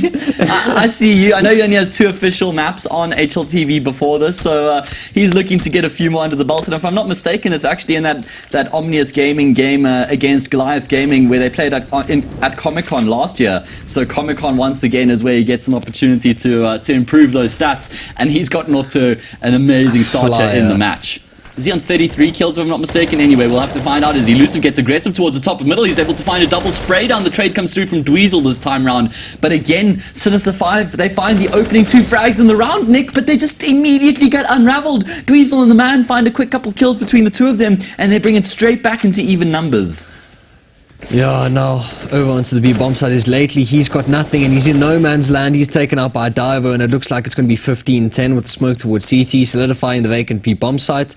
Deviant, he's going to try to get something done to the smoke, but the bomb is going to be planted, a 3v2 post plant. And since the 5, you've got nothing for the retake. You've got a savior. Yes, you're committing up map point rather, but there's no point in going for this. You're just walking into death. And Diver, he just says, I'll take those frags every day of the week. Okay, fine, thank you. Oh man, Nick, this has left Sinister 5 in a very awkward position as they somehow have to try and fight their way to win 5 consecutive rounds and take this game to overtime. And thereby, it's throwing pots and pans together.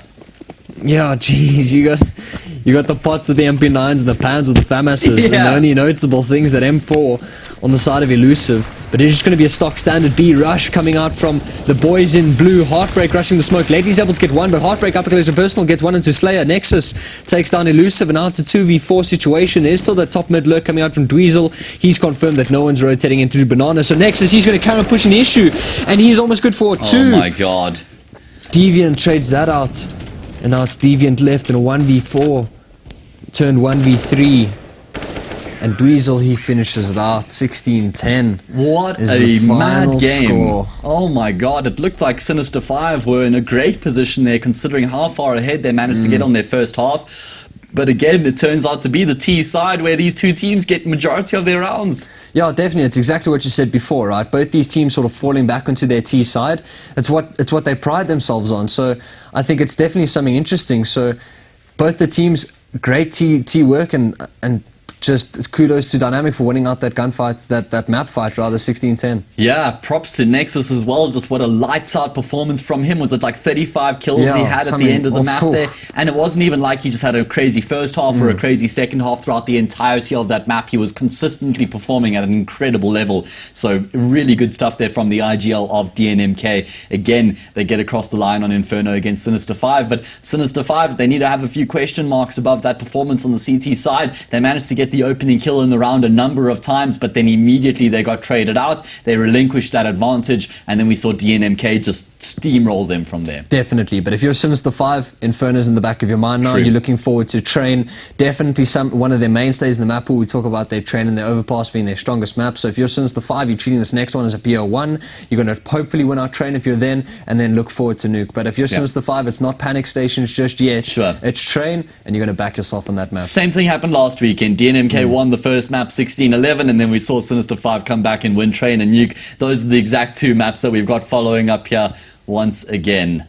Yeah, I mean, like a Train and Nuke, great maps to finish off the series with, and I think it's definitely going to be something to feast our eyes on. Obviously, we know the previous encounters between the two, very 50, and it's definitely going to be an interesting encounter in that. Yeah, certainly is. So, guys, we're going to be having a short break here from the studio. When we return after the short break, though, we will be bringing you guys map number 2. It is going to be a banger. Remember, loser of this match is eliminated from the entire event. The winner progresses through to the lower bracket final, where they will play against Goliath Gaming tomorrow. Join us in a few minutes.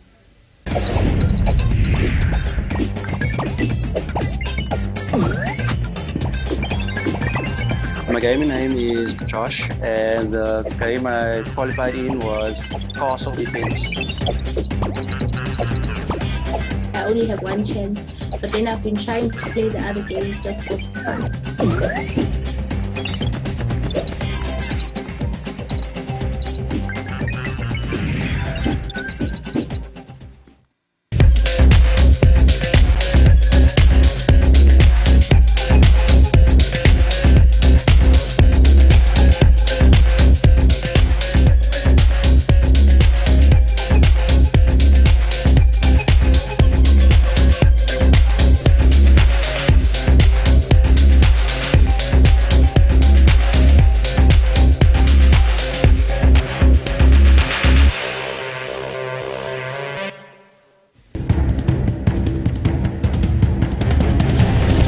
Going to Jules' interview now.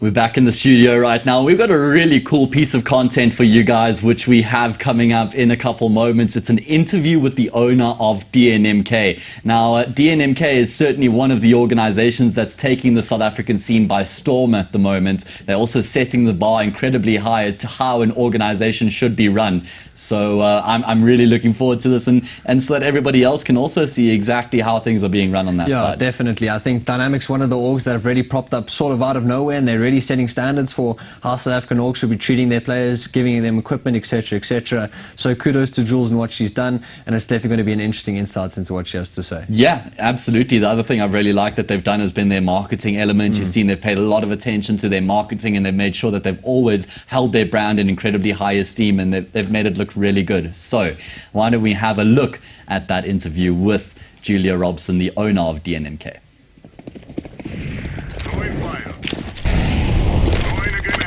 We're joined by Julia Robson, the owner of DNMK and a long-time standing member of the South African esports scene, a content creator for as long as you like, and certainly one of the stalwarts in the scene. Julia, thank you so much for joining us and giving us some of your time. Let's just jump straight into it. You recently started the org. What was your inspiration to create an organization of your own?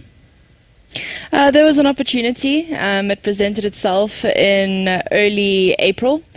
And we took about a month and so to just conceptualize the brand. And then we decided to launch May 2020, which was when we also partnered with Adidas, just very preliminarily. We had a good relationship with them, specifically from the Bish brand. So we basically took my Bish brand and expanded it as far as we could. That's really awesome. And you said you've started very recently, and we've seen this collaboration with Predator come out, and we see that you've supplied equipment for the Dynamic boys in the 5-man roster. So what has gone behind the backing of the org to the players? What is the theory behind that? Cool, yeah. So I think the biggest thing is that the brands that I've been working with the Bish brand, has been such a long-standing relationship, and we've done so many things that this was something that I've always sort of spoke about and preempted. Like, I definitely wanted my own team. And for a while I played Apex Legends, and we had a fully sponsored Apex Legends team. So that was an easy switch for us within the org to have our Apex Legends team kitted, and the next step was obviously to also kit out the CS guys. So luckily Predator was really keen to get on board with this, and kitted them all out with 240Hz monitors and Orion 3000 PCs. Yeah, I've seen the FPS those guys are getting is insane. There's certainly no excuses anymore when it comes from the equipment they have at their disposal, which is exactly what you want as an org, right? You want to enable your players as much as you possibly can to give them every chance they need at being successful. So I think that's really cool that you guys have done that. Just moving on a little bit more, talking about the org once again. What are your goals for DNMK as a whole, as the owner of the organization? Of course, it's much greater than just one esports team or something like that. So what are you looking to achieve in the end of the day? Yeah, we have big dreams, very, very big plans as well that should be rolling out in the next few months. And we're really hoping to tackle 2021 with, a really big DNMK launch. Nice. That will be expanding very soon. But we are excited to just take the org as far as we can. Luckily, we have really good support within the community, but also from our sponsors and investors. So we really are keen to make this a successful org, and one that, speaks volumes within the esports community locally. 100%. And you guys have been on the scene for a very short amount of time compared to the other big orgs, but you guys are really paving the way for South African esports. So I wanted to hear your advice to smaller org owners. Any tips you could give to them? Because obviously you guys have been here for such a short amount of time, but you've made such a trademark on the South African scene. So something for like small org owners to sort of explode in the scene similar to yourselves. Any advice for them? Well, I think my biggest advice is, specifically if you're a new org owner, is to really make sure that you do your research and speak to people and have a mentor. For me, luckily, again, I was fortunate enough to have friends that's been owning orgs for many years, and it's easier for me to then go and, ask the questions and make sure that I'm prepared for what is to come. And specifically managing such a niche community at the moment, it is important for us to make sure that we represent it properly. So I think that was probably the biggest challenge, just to understand. But I think, there's so many options for people to reach out to. I highly recommend just doing some research and making sure that you're prepared. Yeah, I mean, the South African scene, it's incredibly tight-knit, right? And everybody is happy to help where we can to try and enable other people around us. So I love that advice. Use the people around you who have been through it, done that. They've got the experience. So I couldn't agree with you more. Just one more question from me, Jules. You guys, as an organization, haven't just been focusing on the esports scene to try and create a name for yourselves. And it's a bit of a trend that's been starting recently with a few other orgs as well. You guys have been putting quite a lot of focus on content creators and giving them some of the spotlight as well. What has been the reason for taking that angle and actually giving them that platform? Well, in the end of the day, our content creators are the people that speak esports to the general public. So it is important for us to see the talent out there, and specifically the people that work so hard. And obviously referring to Tendo here, he puts in so much time, so much hours, that it's only fair to go and support those people that have such a passion and drive to grow the local esports community and make sure that they're enabled to do so and back to do so. So that was definitely a focus for me, considering I was a content creator for so long and still am. But I've taken a little bit of a step back, where I know that my passion is within business, and with this new venture with DNMK, I would like to put in all my effort in there. So awesome. I think it's important to look at our content creators and see, okay, well, this is definitely the future, and give them the opportunity to do so. Awesome. Well, Jules, the one thing I will say is that you guys have set the bar very, very high. You're doing it exactly as I think you should be, from my own little personal opinion. I think you guys are really approaching this fantastically, and you're building a very impressive brand, at least from the outside. It's looking really good. So keep up with the amazing work. Thank you. It's really healthy for the scene. I appreciate that. Yeah, great. Cool. Well, Jules, thank you so much for giving us some of your time. It's great to hear from you, and good luck to your boys in the server today. Yeah, good luck, guys. Awesome. Cool, guys. That is Julia Bish Robson, the owner of DNMK. Nick, it's been a brand to actually watch. As you said, it's been explosive growth for them, and they've really taken the scene by storm. Yeah, definitely, especially when you've been around for such a short amount of time and you just come onto the scene and everyone just sees 240 hertz monitors and banging equipment. So I think they're really taking strides in South African scene, and I think definitely other orgs can follow in their path. Even though they're maybe younger than the rest of them, I think they're really setting standards, even though they've only been around for half a year, if that. And I think they're really setting standards for other orgs. Yeah, you and me both. Exactly that. So that was Julia Bish Robson we had on the line, the owner of DNMK. Welcome back, everybody, to the Telkom VS Gaming Masters Season 5. We are here with the Comic-Con Africa online main stage of the event. We've got a game on between Sinister 5 and DNMK. We just came off the back of DNMK winning Inferno 16-10. Largely props to Nexus, who dropped 35 kills just very calmly in the opening game. But now we move across to Train. Completely different ball game. Sinister 5's map pick as well. Do you expect a different result? Oh, without a doubt. I mean, if you're Nexus, you can't just run out middle on Train and expect to drop 35 kills in regulation. So I think Train is definitely something that suits more of a team-based style that we've prided Sinister 5 in playing, right? With Elusive and his backing cast. It's not really a solo play map in that regard. Yes, you can make solo plays towards team main and maybe upper B, but it's not really ones that will win you around all on its own to that sort of respect. So I think Sinister 5 definitely favourites running into this matchup, and I think we're definitely going to see 3 maps, but Train again, it's definitely something to keep in mind. I doubt we're going to see another Nexus 35 kills. Yeah. But it will be interesting if we do see something along those lines. Yeah, generally success on the T side is predicated on their teamwork being successful and not just one individual popping off. Like you said, there's not really many opportunities for someone to just get super aggressive at the start of the round. So they certainly are going to have to bring in that team play element to the table, which is why Sinister 5 are so strong on this map, because the strengths are based on the teamwork. So certainly expect another result from Sinister 5, myself as well. And I think they will be more competitive here. So into the game we go as we jump into the pistol round here, the opening round of Train. DNMK with the choice of sides. Starting on the CT side, Nick, these two teams played against each other last weekend and DNMK lost at 16-11. This time around, though, if they can get the win here, they close the series out 2-0. They're one map away, Nick, from reaching that lower bracket final against Goliath tomorrow. One map away from being top 3 in Telkom VS Gaming Masters Season 5, but it is going to be the B sites in which Sinister 5 are going to choose to hit Heartbreak. Is going to be tasked with holding it down, as well as Divo, and he's the first to fall, is the aforementioned Divo. Lately gets the opening frag in the round. Elusive's going to drop a smoke towards the cross towards default. Elusive takes Heartbreak out, and now it's a 5v3, and this may just be the theme we're going to see throughout the whole half. Who knows? Oh, okay, I see you, Zero Chance. Yeah, he wants some more. Okay. Another nice clean tap there. Some clean frags coming out for Sinister 5 here as they secure full control of the speed bomb site. Pistol round over before it even began. Does Dweezil win this 1v5? No. I can see into the future, and absolutely not. Even though he has a smoke in the kit, there's no chance at all. And he's just going to be looking to take this extra bit of util and equipment into the next round. Can he even find a frag for his team in the round? He will take down Deviant, but something tells me his days are numbered. There's already 0 chance. Oh, is that the HUD glitching? That is the HUD glitching. Okay, never mind. Thought that there was a player there at back of Red Train. Anyway, Sinister 5, they go up 1-0 off the back of that pistol round, and that's certainly going to be allowing them just to put that first map behind them and focus on the occasion at hand.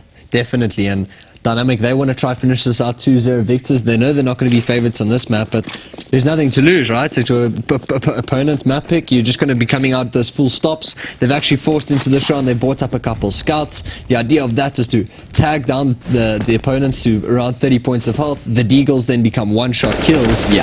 But you're not going to be able to do much with the Deagle if you're just fighting below ramp and walking into elusive spray. But one thing I do want to point out is Sinister 5 pretty much pride themselves on the T and the CT side and how the pop control goes down, because if you have the pop control as a T side, it's another avenue in which to hit the A sites along with T main and Ivy. But also, if you're able to control pop as a CT, then you have an extremely fast rotate towards the B sides, and you get able to get all the sound cues if the Ts are running. So it is something to keep in mind. But since the 5, you will see this throughout the game, them priding themselves on this pop control and them fighting for it throughout the 30 rounds we're going to be feasting our eyes on. Yeah, I'm definitely looking forward to see how that battle towards Pop Dog plays out. how Dynamic approach it from their CT side, how much emphasis they put on trying to secure that control as well.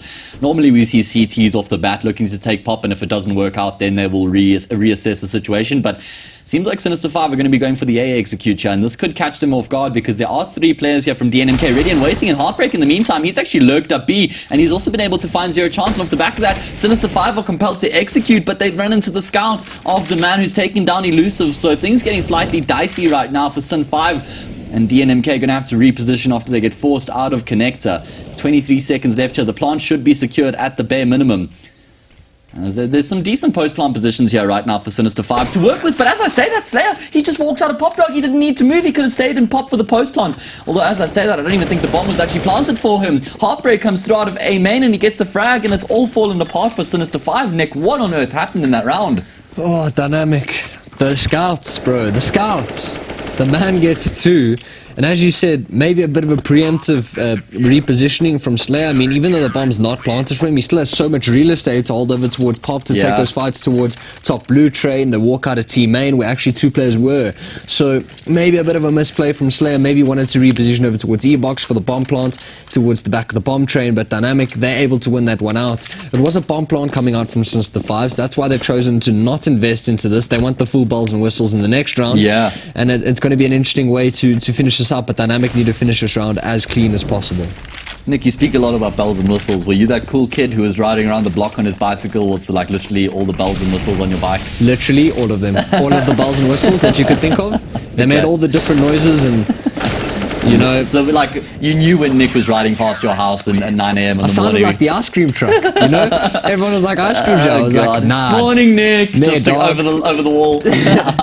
Nah, dog, it's your boy. It's your boy. Okay, well, 2-1 here as DNMK had very little trouble getting across the line in that anti-eco round. In fact, they kept all 5 players alive, so that's going to bode really well for their economy. Look at their weapons, Nick. They've saved 4 weapons in that round that they won, that 4-spy round they won in the second round of this map. So that set their economy up really nicely. They've already got that buffer where if they lose a round, they're going to be able to buy up in the round immediately after. And look at Sinister 5's buy, Nick. They've only got 1 smoke, 3 flashes, and a molly left. It sounds like the start of a bad joke, but no, this is what Sinister 5 have. Yeah, unfortunately, horrible joke, but we'll see what they're going to do. They're going to double drop down Pop.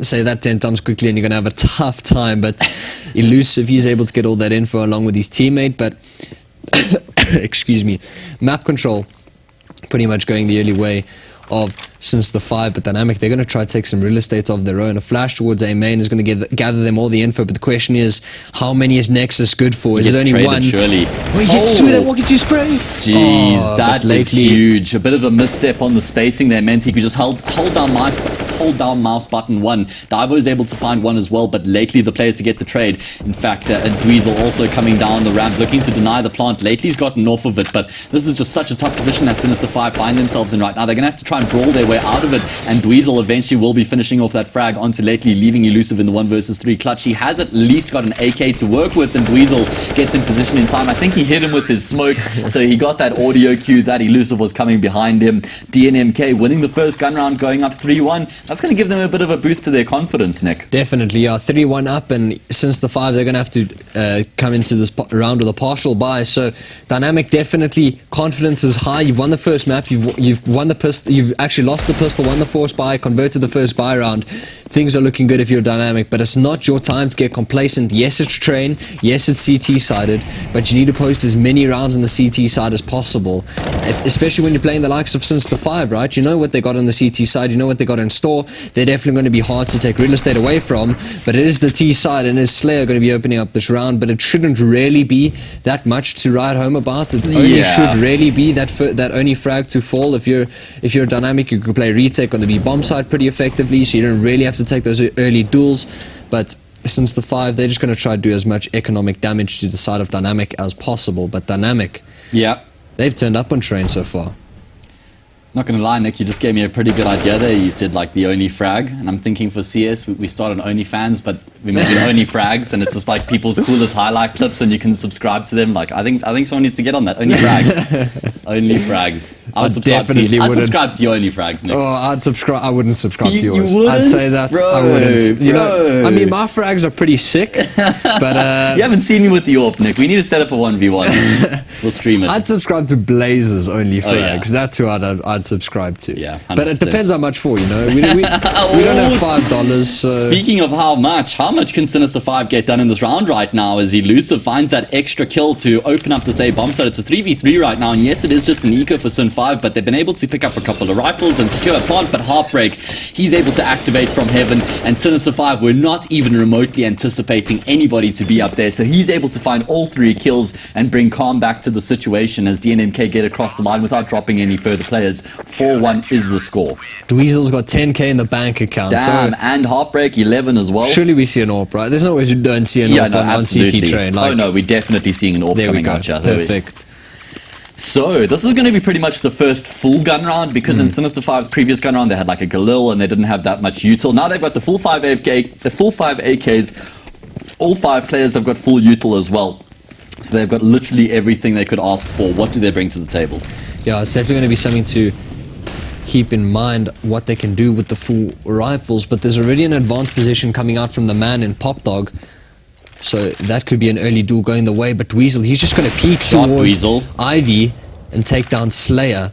That's such a big opening kill for the AWPer to find as well, because all of a sudden it makes the T's job just so much harder. The T side was already challenging on train, and now you've lost that opening frag, which means you've lost a huge amount of util that you had available as well, and they've got nothing to show for it, right? They're trying to force the issue towards Ivy. That molly got extinguished. That's a bit of a misplay there. But look at the setup in A main coming through from DNMK. It's a bit of a bait and switch as well. And Heartbreak times his peak to perfection as he takes down Deviant. Things going from bad to worse right now for Sinister 5 as Divo finds another frag. And Dweezil even picks up one with the AWP towards Ivy. So it's literally just been individual picks through and through here for DNMK that have secured them this round. Everybody's hitting their shots right now. Check Heartbreak. He's ready. Okay, bro, it's not a retake, my guy. You know, there is like 10,000 round on the line here. But Dynamic, they clean up the first buy round very, very cleanly. Pretty much Sinister 5 didn't have any say in that round. Right? There wasn't any way in which they were able to make an opening duel favorable to them, and that's prompted this timeout that they've just called. So Dynamic, they're looking really good on the CT side. Possible 2-0 upcoming. I'm not going to hedge my bets just yet. Yeah, early days. But you never know. Maybe Sinister 5 can make this a 10-5 half. You never know. It's the lovely 5v5 game with CS we like. What I will say is DNMK's success so far on the CT side has been predicated off of their individuals just finding their necessary frags. They haven't done anything too special just yet. And on the flip side to that, Sinister 5 have also been a little bit lackluster in the fights that they've been taking, and perhaps giving up 1 or 2 kills that they shouldn't be as early in the round as they are. So still a long way to go here in this first half, but very quickly it is running the way of DNMK. And the main thing that leads me to say that is the economy, Nick. They're getting themselves towards that position where they can buy for the rest of the half, not because they have enough money right now, but just because of the way the CSGO economy the way that it works.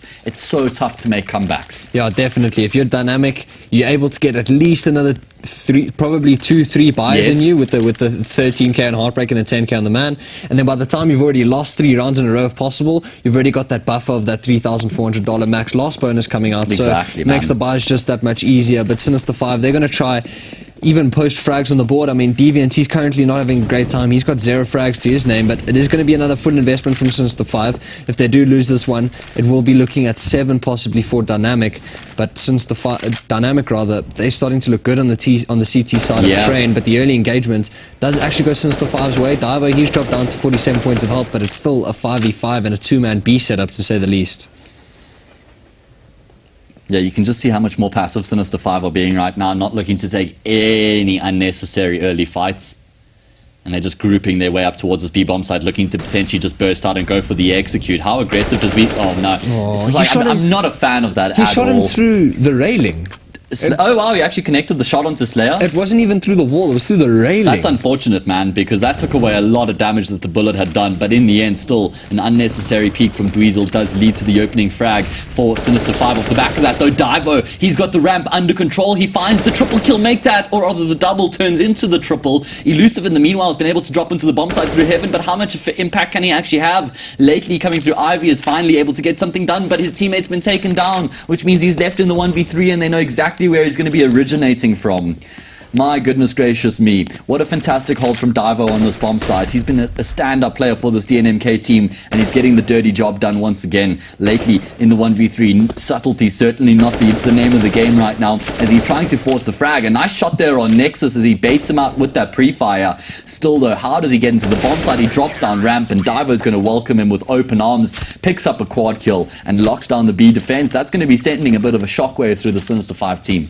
Yeah, that's a bit of a rip and peps for the side of Sinister 5. 6-1 down, full buy round was that the previous, and again, no real avenue into winning that gun round. The opening engagements just aren't going your way. Divo, he was dropped to below half HP, but then he's still able to get 4 in the round, right? So Sinister 5, they're left scratching their heads a bit. They're just on deagles and a couple flashbangs into this round, but it does look like it's going to be 7-1 to the side of Dynamic, and even though it is your map pick, oh, I thought he used to have had that. Yeah, I thought so too. But even though it's your map pick, you can't be going down on the T side of train 14-1, 13-2. Yeah. You can't be looking at those sort of score lines, and I guess I'm getting ahead of myself a bit. No, you're onto something, because they also can't look back at the past results and be like, oh, well, we beat them last weekend, so we've already won this map. Essentially, lately, though, just doing some dirty damage with that Desert Eagle. Finally, Divo will take him down, but set his team up fairly nicely, though. As I say, that Divo does bring things back down to earth with a nice little 3-piece in the round, 7-1. Nick, you're completely right, though. This half can get away from Sinister 5 very quickly, and they can't rest on their laurels that just because they've been consistently beating DNMK on train,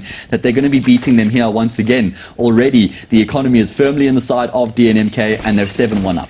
I think it's definitely props to DNMK, right? We always talk about them. Triple AWP, sorry to interrupt you. Oh, that's a weird one. I don't know if that was on purpose.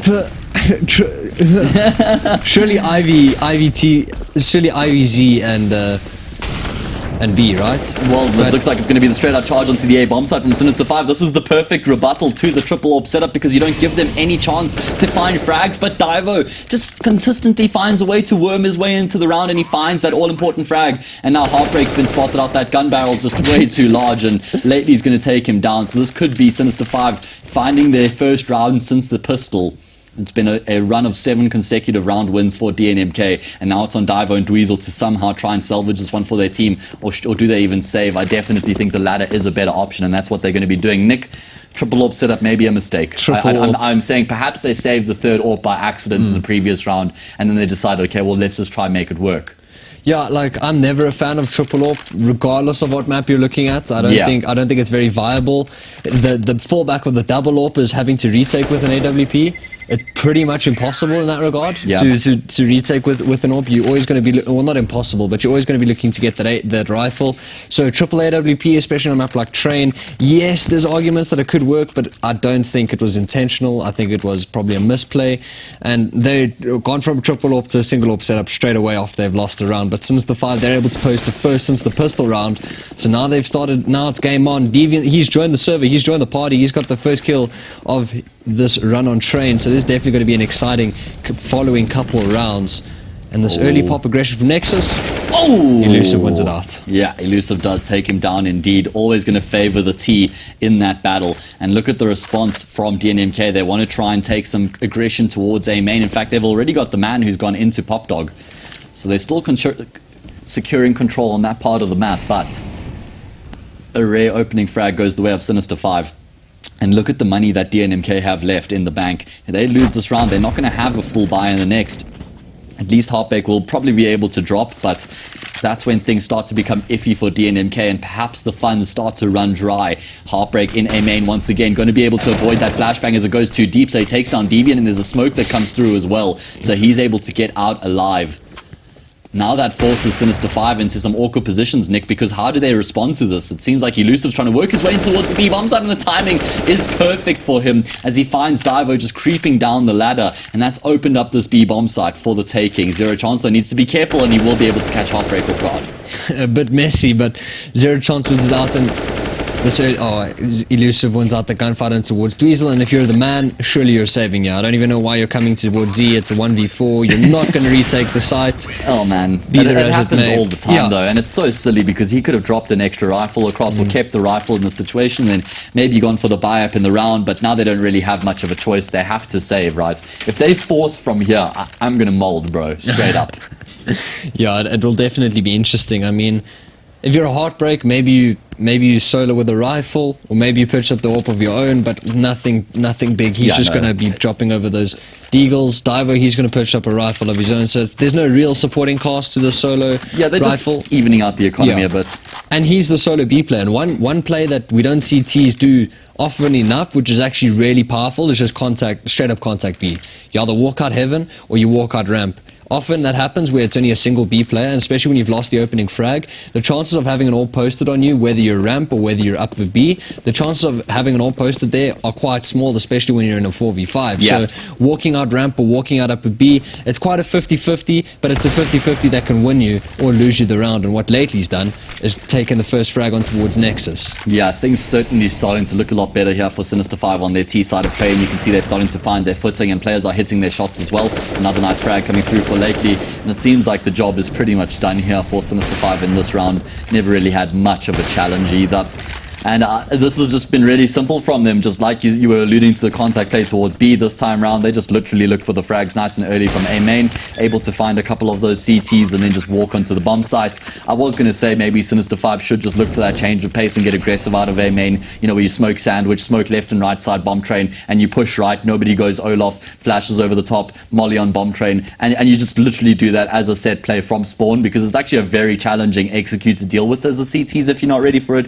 But it seems like Sinister 5 going back to their bread and butter, able to get the job done here regardless. 7-4, things starting to look a lot more sound on their T side. But now it's a buy round from DNMK, so this is really a big round for both sort of sides. Yes, if you're Sinister 5, you've got the economy in the back pocket, but you don't want to be conceding too many rounds on the CT side, especially on your map pick. You want to be solidifying a good couple of rounds on your T side. They posted 4. If they're going to be looking at 6, they're going to be smiling from ear to ear. But it is going to be the double AWP setup coming out once again. Heartbreak and Dweezil going to be wielding those weapons. And it is 4 rifles and the AWP on Slayer out once again. And Pop Dog control is from Elusive. And he's actually just going to...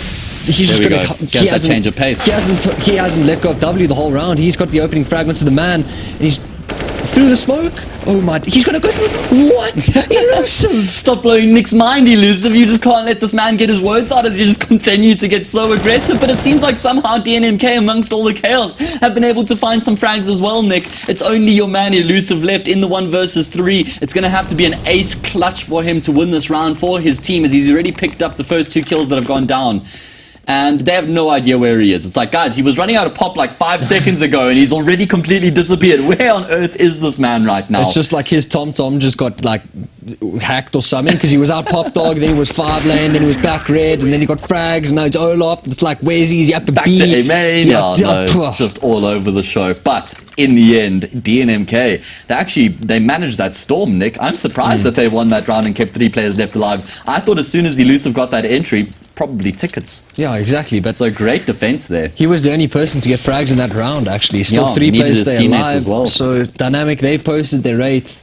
And Sinister 5, they're going to have to get a couple of rounds on the board if they're going to be looking to make this next half as competitive as possible. You don't want to be going home 2-0 victors to possibly your main rivals, not only in this tournament, but throughout the South African scene. Everyone looks at DNMK and Sinister 5 as 50-50 a contest as you can come across. Yeah, it's not as plain as an ATK Goliath rivalry. It's nothing along those lines. Ball game. It's completely different, especially with the... I don't want to say roster changes, roster swaps that these two teams have gone through. It's sort of you take, I give. Yeah. And now we're seeing ex-teammates playing against one another, and it's as 50-50 a battle, as I said. Yeah. And DNMK, there's a lot of egos on the line here, a lot of egos. Rat Redemption. The one thing I will say, though, is it's been a very amicable disconnect between Lately and his teammates. Like, it's not like there's like bad blood or anything there. You can see there's some really like positive banter, and they're always giving it to each other on social media, but at the end of the day, they still remain friends, which is the most important thing. So super wholesome and definitely makes my heart feel really good. But on the server right now, they are not going to be leaving anything out there. They are giving it 100% gas right now and looking to try and eliminate one another from the event. Sinister 5 bolstered up towards upper halls right now, looking to try and potentially execute onto this B bomb site.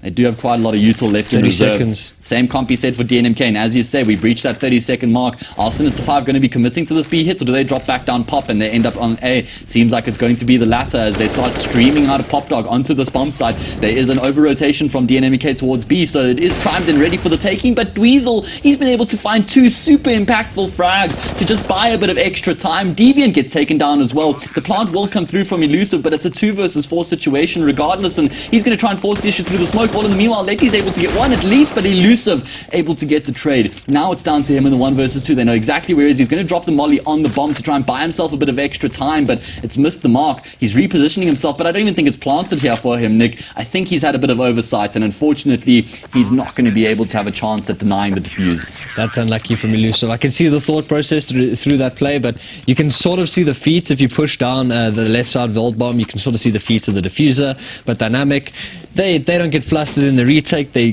play things out, but ultimately that comes down to a misplay from Sin 5. Yes, you fake that B bomb sites, but if you're coming out Pop Dog, you have to smoke back green. Yeah. Dweezil gets 2 pretty much free kills, and since the 5, they lose the round 9-4. They can muster up another buy. The AWP outs on Slayer. But it's just, they've been the architects of their own downfall so far, this map. Yeah, I agree with you. Going back to what you said about Dweezil towards Ivy, it's an AWP's field day, right? When you get the information that they're coming out of Pop and you're able to sit in Ivy and you can just hold that angle the whole way down and know that there's literally no contest coming from Ivy and you can just commit wholeheartedly. So Dweezil was in a very fortuitous situation there, and he certainly did make the most of it, which is what you want to see. And he's being called upon right now again with the FAMAS. He gets aggressive going through the smoke. He catches 0 chance of guard. Surely he gets traded out though. His teammate comes through to try and support him, and he has to get aggressive, but this molly, it's going to force him back, and he will get sprayed down. I have no idea why he decided to get aggressive, though, after he did have a chance to escape. Very questionable. Yeah, you've given out the man advantage, and that's something that's massive on especially Train, right? If you're solo B, and your B player can get one frag, and then it's a 3v4 retake, it's a lot more doable than when you're on even pickings. But the man, he's actually playing in front of the smoke. It's a bad left side smoke, but he's flashed off. He's going to try and spray through, he's too clever, bro. He gets out and dodging through the smoke. He does some extra damage over towards Slayer, but the man is doing what Dweezil didn't. Gets one, gets out. Wow. And just a great round coming out from Dynamic. Defense. I love the way that the man approaches that. So he immediately sees, okay, there's a gap in the smoke here I can look to exploit. But he can't hard hold the angle, right? Because he knows the T's are going to clear when they come out. So he just takes a few seconds, hides behind the smoke. He sees them pre-fire it. Then they stop shooting. He's like, perfect. Now's my chance to capitalize. That's when he swings out, catches them perfectly off guard, gets the kill, and he gets out alive. Fact. Perfectly played by the man. 100%, and now Dynamic. And sorry, Nick, I just want to finish off that point. Look at how he only has 4 kills, right? And people are going to be like, oh my god, he's not really contributing, he's not fragging. It's not all about the numbers that you get. It's about how important those frags are. Impact frags, that's the one. 100%. I mean, for all we know, Nexus got 35 eco frags last map, right? Okay, no, he didn't. He certainly didn't. Nexus did certainly deserve all the praise that he got with those 35 kills. 100%. Into the final round of the first half we go here. 10-4 is the scoreline. DNMK have had a fantastic performance here on the CT side so far. Sinister 5, we've seen moments of it. We've seen glimpses of their brilliance on the T side, but they just haven't been able to string it together. And it looks like they're going to get aggressive towards this B bomb side, but Dweezil being very dynamic, repositioning all the way from Ivy, holding down B ramp, and he finds the opening frag once again. That was lightning fast from Dweezil. He's got his eyes trained on the 240 hertz monitor, and he's got his second in the round and a third. Oh, dirty. Dweezil, you're playing Sinister 5. Yeah. It's not MM. Yeah, he's certainly making it look easy right now as lately he's left in the 1 versus 4 all by his lonesome, hoping that he can try and get something done. But Nexus just tapping away. He's like, I'm too far away to get the kill, so I'm just going to pre-fire the angle. Oh, all right, well, I'll take up that frag. Then 11-4. DNMK, Nick, they're 5 rounds away from eliminating Sinister 5 and progressing through to the lower bracket final. We thought, oh man, Sinister 5 lost Inferno, but they're going to come out swinging on Train. However, DNMK have shown that they certainly have fight in them here on this map. Yeah, without a doubt. 11-4 is not a completely impossible scoreline to come back from, especially when in the CT side of Train. But if you lose the pistol, then you're looking at a real uphill battle. Dynamic, they probably call a timeout to talk things over, talk about a strat that they could find Sinister 5's holes in, but Sinister 5, you've posted 4 on the T side. You've got to make these anti-ecos as clean as possible. You've got to win out the pistol if you're going to have any say in not going down 2-0 to your biggest opponents. Couldn't agree more, and they end up in a position where the pistol has got so much weight on it, and I hate being in those positions where it's like, guys, we have to win the pistol, because you've just put so much more pressure on yourselves, right? So it's a very tough situation that Sinister 5 find themselves in right now. Really keen to see what sort of pistol round DNMK are going to be bringing to the table. Notice how they don't invest anything in the round just until they start. And the man bought a deagle. Respect. Jesus. I mean, hey, leaving it late until they buy and making sure that they don't have any util. And it's not even the Desert Eagle that finds the opening kill. It's Nexus who does. Elusive will find a pick in the meanwhile. But DNMK, they're going to be making their way towards this B-bomb site. Dweezil finds another frag. All too easy for him as he just locks down Pop Dog. Slayer, in the meanwhile, the first responder on the B-bomb site, looking to try and get some control. But DNMK have just charged straight in. Oh my god, Nick. What am I witnessing right now? I'm glad the man died though, but sorry. I was about to say yesterday, 11-4, 80k, they were down against Goliath, won heavyweights, and then they won it out. But the big difference between yesterday and today is 80k won the pistol round, and Sinister 5 did it. Yes, that's a good point. So now, if you're a Sinister 5, what do? You've got 2,000 in the bank, you save. They need to... You need everything. You need the M4s, right? You've got to save here. You can't invest anything. Surely. Even if they full save, so what? They get $2,300 when they lose this round, right? I say when, because I'm pretty sure. 2,400, yeah. 2,400, of course, because it's from the 1-9 to 2-4. So they get $2,400 coming into this next round, okay? It's not like you have all the money in the world at that point to buy up your orbs with your util. So I wonder if Sinister 5 are even going to be double saving. I don't think so, because they've fully saved in this round. They're going to look to try and get the rifles up as quickly as they can. But my point is that in their first gun round, they might not even have the luxury of the AWP and full util. Yeah, and that's definitely going to be something to keep an eye out for. Obviously, Elusive, he's been popping off, and this should just be as clean as possible around for Dynamic, and Heartbreak's going to try to solidify that to be the case. But how active Elusive is, you got to have that AWP in his hands. He becomes such a menace to deal with. But in this round, it's 12-4. Deviant, he could catch Heartbreak looking the wrong way, but he's actually with his spray. Heartbreak, he's on course for 5 eco frags, confidence boosters. These are impact frags. I don't care what anyone says. An ace in an eco round. Okay, now they're 4 eco frags. If you got an ace, they're 5 impact frags is what they are. That's the case. I love the differentiation, Nick. That's what you tell yourself when you ace in your pugs, is it? I'd never ace. What do you mean? I actually always ace. Always. Yeah, you're never wrong. Remember? Yeah, never ever wrong. The theme of our online. I'm like 6th on the board for wins this month with puns. Not puns. What am I saying? With wins.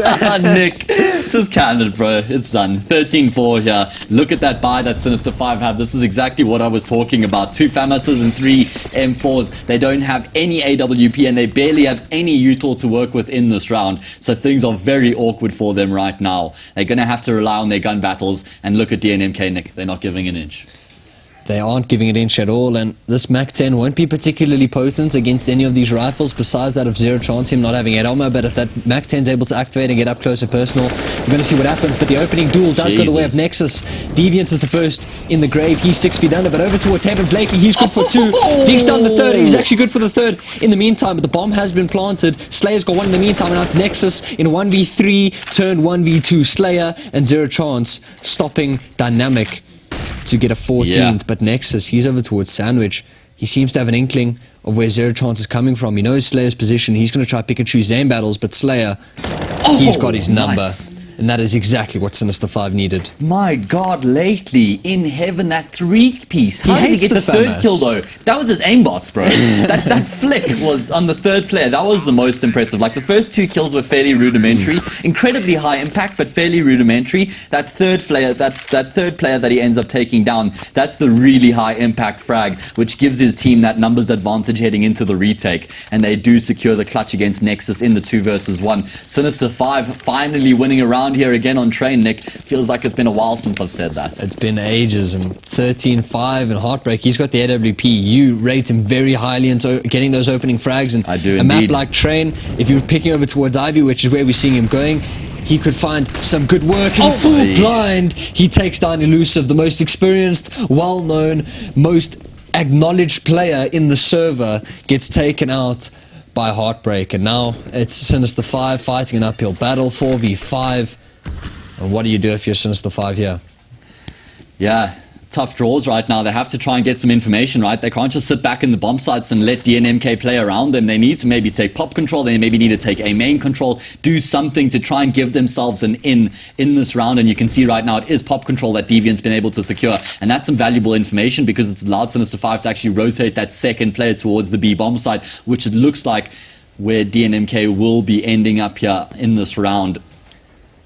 Orpa, Heartbreak once again looking to perhaps find another opening kill, but he does overextend slightly, which means he's going to end up going down. It seems like DNMK are going to continue to force the issue here towards this B bomb side. A late molly gets dropped, but it's Diver who finds that opening frag onto Slayer, and he's going to be able to take down Zero Chance. He's dancing around the edge of the fire like a fire breather would, and he's able to find those kills, demoralizing, destroying Sinister 5 in the process. It's Deviant and Lately left in the 2 versus 3, Nick, and it looks like they want to potentially have a crack at this, but how do you even get into the bomb site right now? They've got no util. Yes, they've got a kit, but they've just got nothing to go off of right now. And the man, he's got a molly as well in heaven, so that's like the insurance for DNMK now, right? They've literally got everything they need to close out this round, and if they can find these frags and stop Sinister 5 from being able to save the rifles, that would be even better for them. Are we witnessing a dynamic 2-0 I mean, Nick, 14-5, they've got the economy in their control as well. You would be a madman if you said no. Absolutely, you'd be a madman. It's about to be 14-5. Now my question, Nick, we've seen the situation a couple times. Do Sinister 5 save, or do they allow DNMK to get to match point and then contest with the weapons? Look, I'm always a fan of... well, they've you already cheated. forced. Yeah, they've already you got the info. So, like, were you going to say save? Yes, because Yeah, I'm I always agree. a fan. If you find yourself, yes, you're giving up map points. If you're forcing in this sort of scenario and you lose the round, it's almost as if nothing you did mattered, right? If you have the M4s, you have a full buy, then you have a real battle on your hands. But they've gone for the full investment. The only noticeable weapon is on Lately with the AK. Yeah. So we're going to see where he can activate, but it is going to be 4 AKs and an AWP on the side of Nexus. I assume that got dropped over to him early in the round. Okay, never mind. There we go. Welcome to the life of a pastor, Nick. You know, just players toying with you back and forth like that. But Heartbreak gets the off just in time because he's able to take down the aggressing Deviant, and he gets a second frag onto Elusive as well. Slayer, though, does find a pick, but that seems like it's all it's going to be as Nexus gets the kill as well. Now it's Zero Chance left in a 1v3 situation. He does have the MP9 in hand, so it is going to be interesting to see what he can get done. He gets taken out by the man, and it looks like we're on the end of a dynamic 2-0 victory. Like, who would have seen this coming? I know Infi said he saw it coming, actually, so I know someone who saw it coming, but the question is, I'm confused, to say the least. Yeah. I was confident it was going to be a 3-map affair, but Dynamic, they've just run away with Train. They have such a resolute CT side, and the T side looks polished. And they want to close this out right now, Nick. They want to just charge into this A bomb sites and end this as quickly as they possibly can. Diver finds the entry, but Slayer trades it out. However, he's not going to be staying alive for much longer either. He goes down as well. The man finds the kills as well as Dweezil, and it's now just a 1 versus 4. Dynamic have done it. Dynamic have done it. Ring the bells, run in the streets, yell and shout as Dynamic have done it. They've eliminated Sinister 5 from the event, Nick. They have beaten them 2-0, 16-6 on their very own map pick as well, and that is a statement and a half from DNMK heading into the rest of this event. Nick has his head in his hands. He can't believe it. What just happened? Yeah, good what question. Like, Dynamic, we rate them as one of the top 6 in the country at least. But, oh man, at least, yeah. But that Train performance, I always said, you know, Dynamic, they don't have a deep map pool. They predicated off the individual play. Today, we saw 3 different people pop off. The man didn't even show up on Train. Yeah. And we said, oh, Dynamic, if the man pops off, that's going to be a win or lose situation. Dynamic proved all the naysayers incorrect, including myself. Yeah. I said Sinister 5 probably in a 3 maps they'd win this, but Dynamic, they've showed up, and they know they're in for the top 3. They're ready to take the fight to Goliath. Definitely. That's a statement from them going into their match against Goliath, but what a crazy series. We always knew that DNMK were capable of doing it though, right? This has been the thing about this DNMK for a couple of weeks, and I even said, like, people are starting to expect results from them now because they've been together for about 3 months. they've always been there or thereabouts, but they just haven't been consistently been able to perform at that level. That performance right there from them on train, that is proof that this team have got what it takes. So I'm done now giving them time and giving them chances, because this is the standard I'm expecting from them in the server. This is the standard they should be expecting from themselves every time they're in the server, because now we've seen it in practice. They can do it. Especially on the big stage, right? Like top 4, Comic-Con, Masters Season 5, 210,000 Rand on the line. The big stage, you've shown up. You've just 2-0'd. You're arguably the biggest opponent you could choose. You could be in and around, and DNMK, they showed up on the server today. 100% kudos to them. And Luca to Sinister 5, they're going home. They're getting the metaphorical plane tickets back, and they can cry on their pillows tonight. But kudos to them. We know what they've done. They're definitely not done yet. But DNMK, they fight on, and they're going to face Goliath tomorrow. Yeah, the rivalry continues between Sinister 5 and DNMK. And as you said, DNMK have booked themselves a date against Goliath Gaming tomorrow at 1:30 p.m. And they've got nothing to lose going into that series, with Goliath being the mainstay favorites. Everybody's saying that Goliath and ATK are going to be playing in the final against one another again. And DNMK with a chance to potentially change that storyline. Oh, imagine we saw a DNMK ATK final. I mean, I don't think anyone would have seen that coming. Maybe it's a little Energy Esports Academy run that we got on our hands here. You never know. It's Comic-Con Africa, bro. Exactly. This is where we see the fairy tales playing out. Exactly, yeah. Dweezil. He's still in the competition. Lest we forget, Dweezil is still in the competition. He is the back-to-back Comic-Con Africa winner. He did it with the Energy Esports Academy in 2018. He did it with the main Energy team in 2019. And now, under the DNMK banner, he is the common denominator. And he has gotten himself into the lower bracket final, where he'll be facing off against Goliath Gaming tomorrow, I believe. Oh, my days. I have faith. Imagine we see Dweezil back to back. Bro, that would be unprecedented in South African esports history. So that is definitely going to be something exciting to see. But that case is only tomorrow. Yes, it is. And that's exactly what we're going to be seeing tomorrow, but only tomorrow. Now, though, we have got the interview with the winning captain, which it should be Nexus, unless they've put somebody else up for the interview. Nexus, are you joining me? No, it's Heartbreak once again. So it's the man who did all the damage on train. Congratulations, bro. Straight off the bat, I know it's the most generic question in the world, but how are you feeling right now after that performance? We're really happy. We had a goal set out for ourselves, and that was top 3. And I'm pretty sure we won that game pretty convincingly, and we're really happy because we see ourselves as a top 3 team. Pretty convincingly. He said, I'm pretty sure we won that game. Heartbreak, kudos to you, man. I backed you guys for Inferno. I thought your train would have been a bit iffy, but you finished out, to say the least, you pretty much stomped Sinister 5. So what went into that train performance? Was it just that CT resolute defense that you said you actually struggled with prior when we talked to you earlier, but that CT defense on train just seemed on point? So we knew that we had the stronger firepower going into the game, so we just basically told ourselves, if we go and play with full confidence and take the map control away from them instead of giving them space, we'll definitely get the W on train as well. Yeah, because Sinister 5 are one of those teams where if you respect them and you give them way too much space, they're going to punish you, right? So I really like that you guys decided to back yourselves and have that confidence. Going back to the first map, though, Heartbreak, things didn't really start out too well for you guys on the CT side there, and Sinister 5 were looking pretty good on their T side. But you guys have always performed well on the T side of Inferno, so I'm sure you guys were still calm knowing that you were heading into that T half. Yeah, right before the tee-off started, Nexus calmed everyone down. He even told us, we just got a comfortable amount of rounds on CT, and we know the T side is our strongest side, so we had nothing to worry about, and we just kept on putting through. And you spoke about Nexus. What a crazy performance he had on that first map. I think he had 35 kills at the end of the 16-10. Yeah, he went absolutely explosive. I don't know. That was insane. I was really impressed with what he did for us on Inferno. Yeah. HLTV games, you got to show up for those. But exactly. Heartbreak. Today's done. Sinister 5, they've been brushed aside, to say the least. Goliath tomorrow, a word on that? We're pretty confident. We've put in some decent practices, but we'll take it step by step and see how it goes. They're a very well-prepared team, and we're ready for it. Come on, where's the fire? You're going to tell us that you're going to bring it tomorrow and you're going to absolutely dominate them and show them what's up. No, I don't want to be making you say anything like that. But what a performance today, man. You guys must be really proud of that, especially considering that last weekend you guys ended up losing to Sinister 5 on train, and then Nuke afterwards. You had the exact same map pool coming into this series. Did you guys discuss that at all? We were pretty sure it was going to come down to that. We knew that they had some practice, some dust. We saw it on our friends list, so we knew that they would be floating that map for the final pick.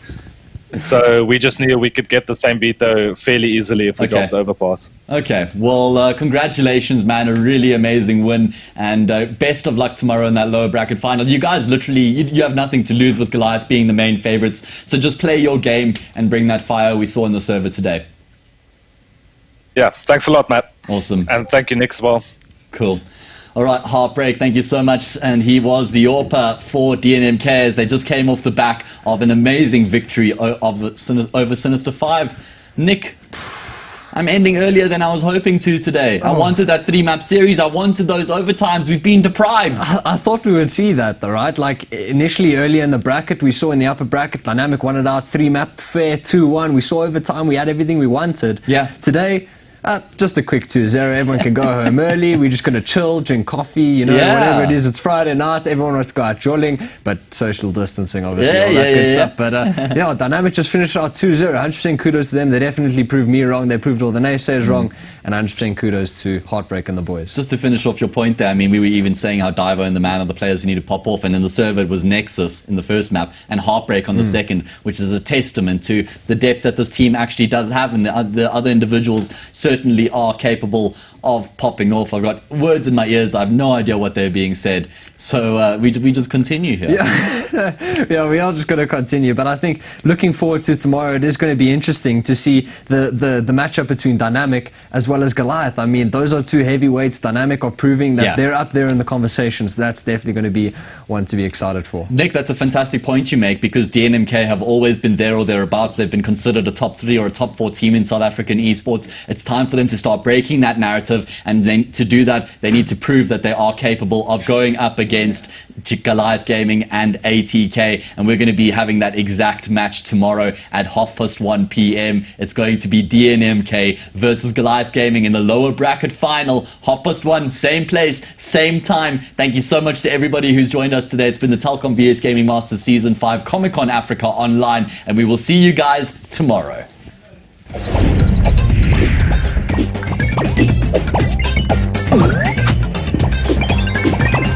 My gaming name is Josh, and the game I qualified in was Castle Defense. I only have one chance, but then I've been trying to play the other games just for fun.